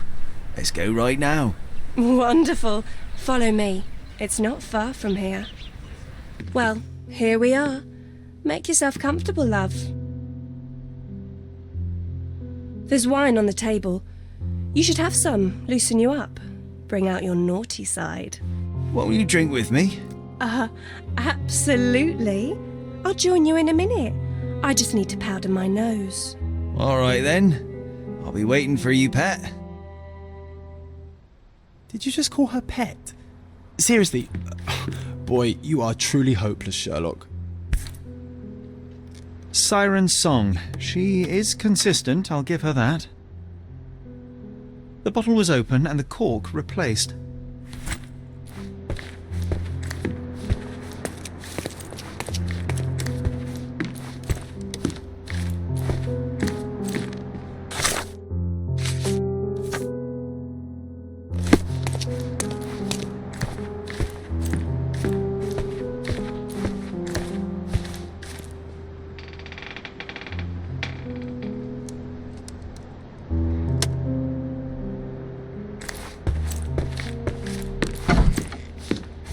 Hey, if you want to keep this stupid act up, you better pour out the wine and quick.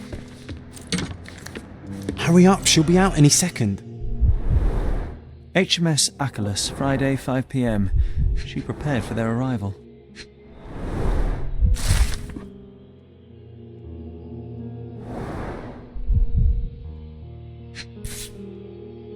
The beloved child of a rich family.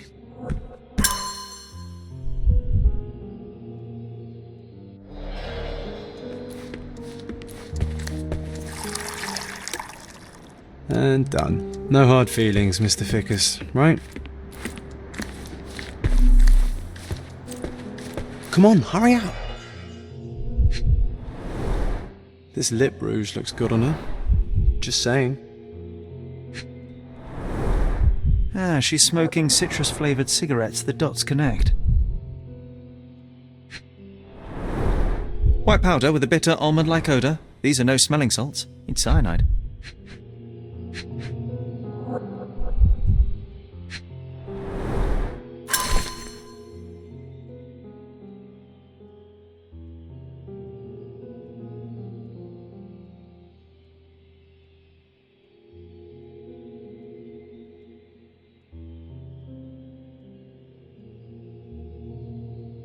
Oh, here she comes.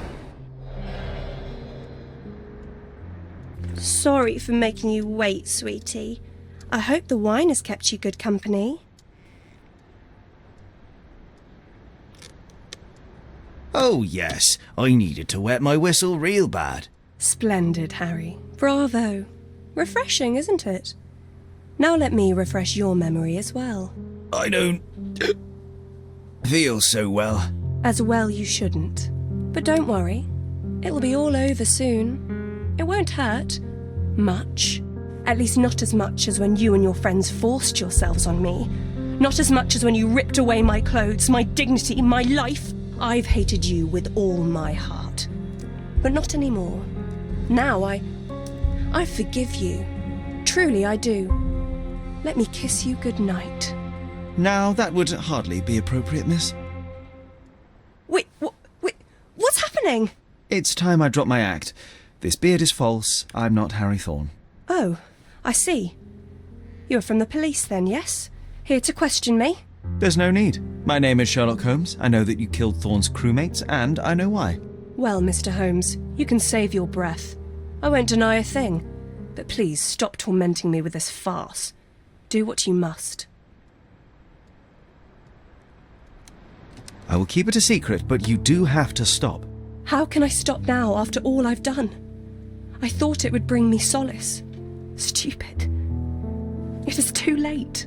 You cannot undo what you've done, that much is true, but it's not too late to move on. It's never too late. You're right. You must be right. I knew it all along, I just didn't have it in me to admit it. I'm glad that you do now. And here's your shawl. Try not to lose it again.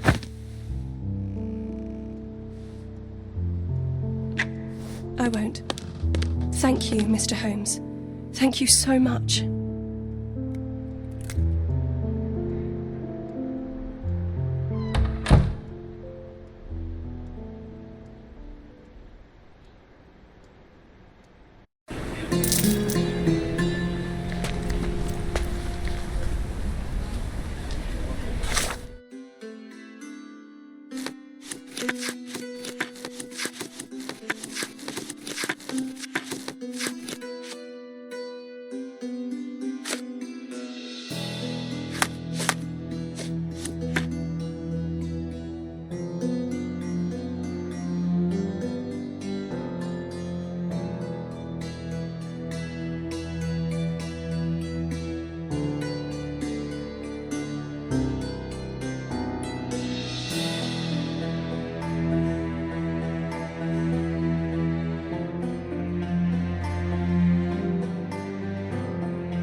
Excuse me, just one question. My dear fellow, you're talking to the right man.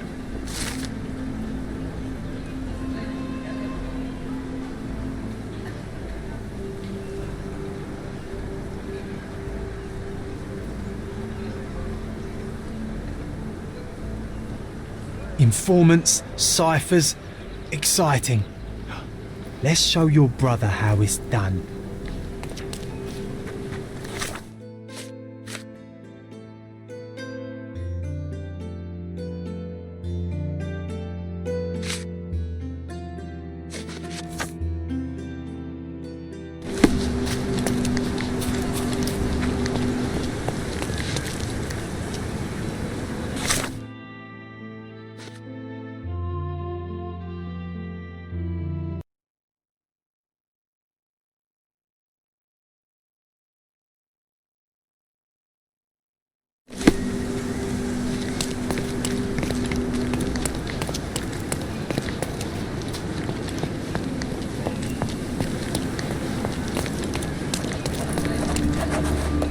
My poor daughter, how could they take her?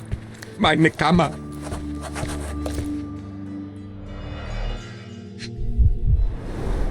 Someone jumped over the counter here.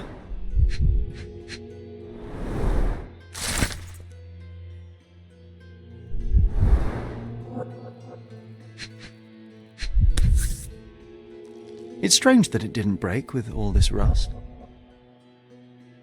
A cheap wooden handle. The kind you'd find in drunken fights in a cheap bar.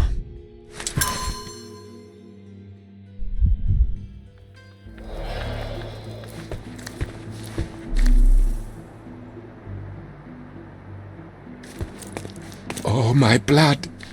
They've taken a...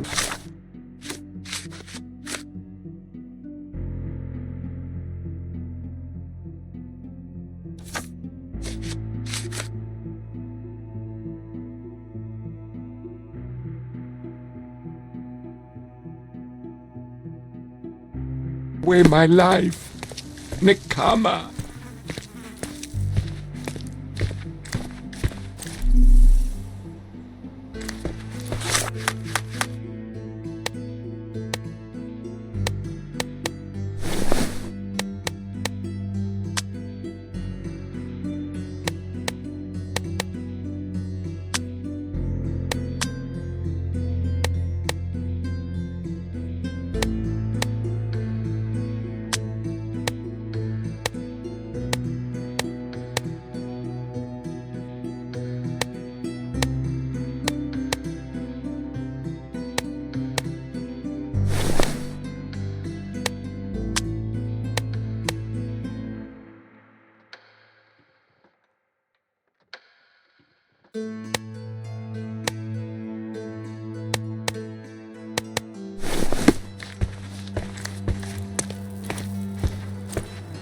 Nakama, my sunshine, my only daughter.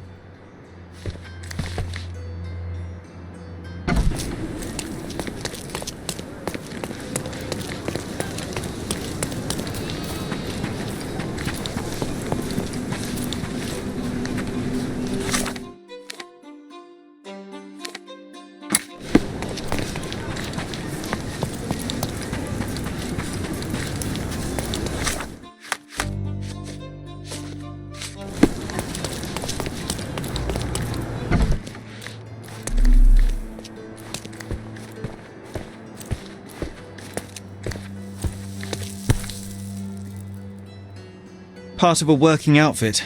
The sleeve was ripped off. Hello. What could these black stains be?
Help me, please.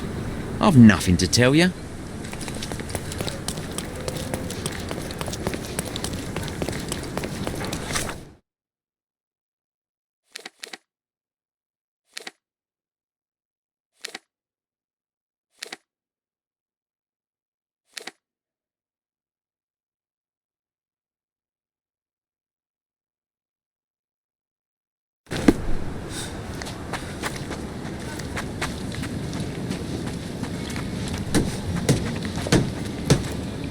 Help me, please. I would like to help a companion in misfortune, but I know nothing about this.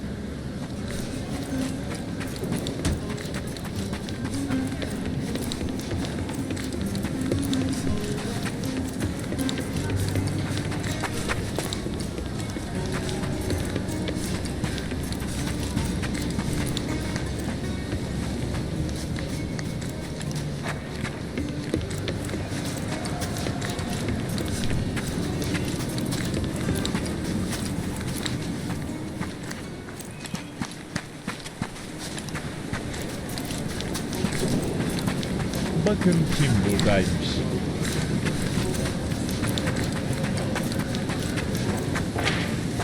Could you help me? I'll report you to the police if you try to touch me. Nasılsın? Hey. Can you satisfy my curiosity? I would like to help a companion in misfortune, but I know nothing about this. You obviously haven't thought this all through. Or are you just annoying these people on purpose? Can I ask you a question? I would like to help a companion in misfortune, but I know nothing about this.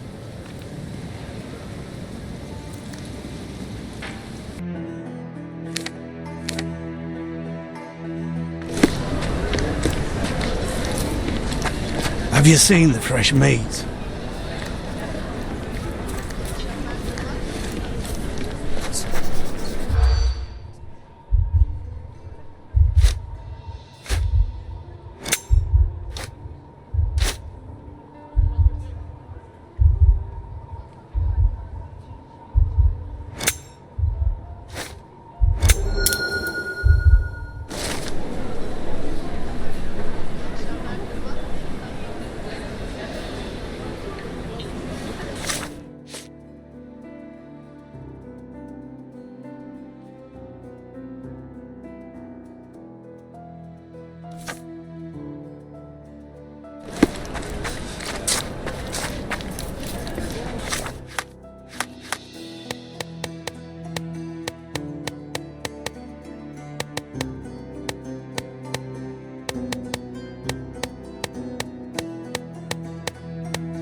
You, McPherson.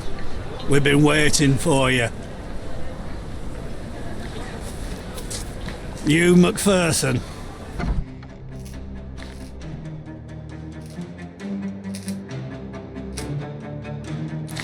You are not Goss. Curiosity can kill more than a cat, mister.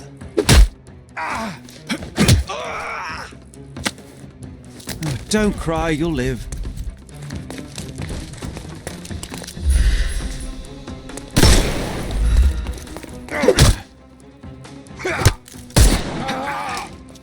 Too simple.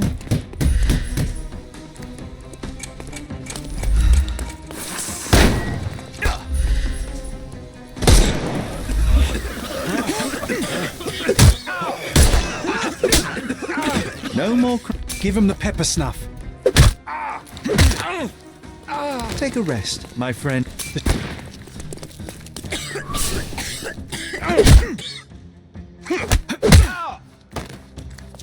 Don't cry, you'll live.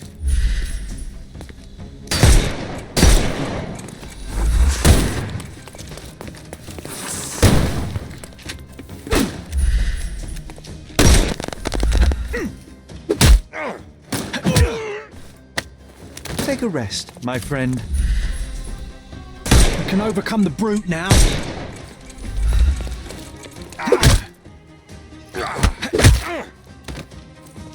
Don't cry, you'll live. Give him the pepper snake.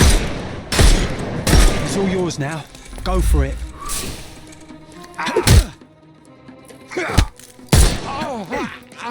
Don't bother moving. You've lost.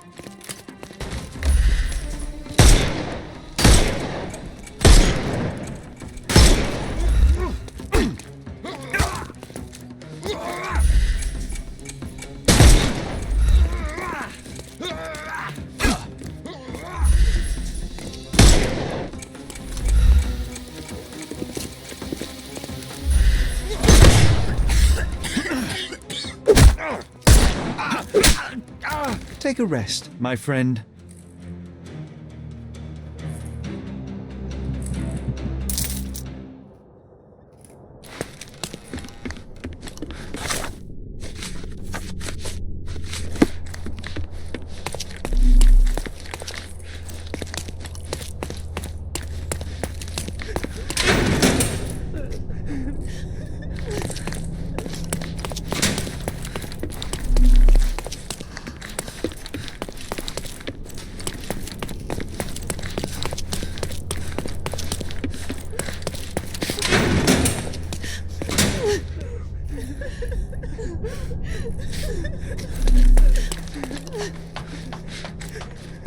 Please, release me. Oh, maybe the cipher is hidden around here.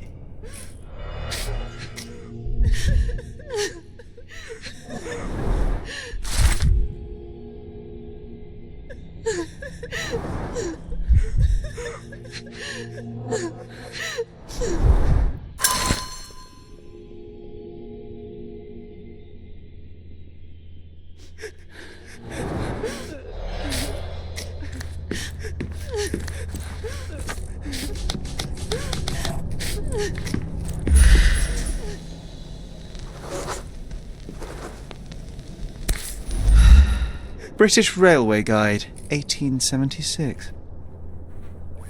So many bookmarks. I think we've got our cipher.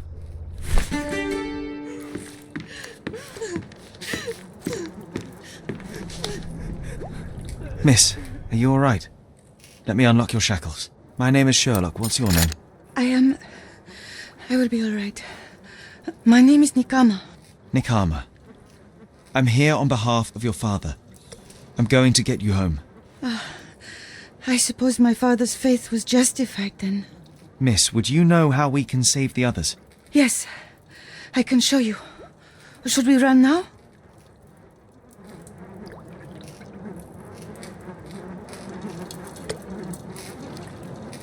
Our staying here is dangerous. Let's free the other prisoners and leave.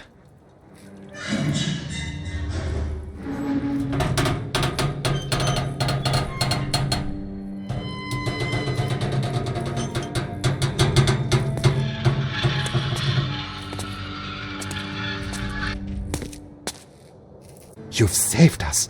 I will report back to you-know-who. Don't worry.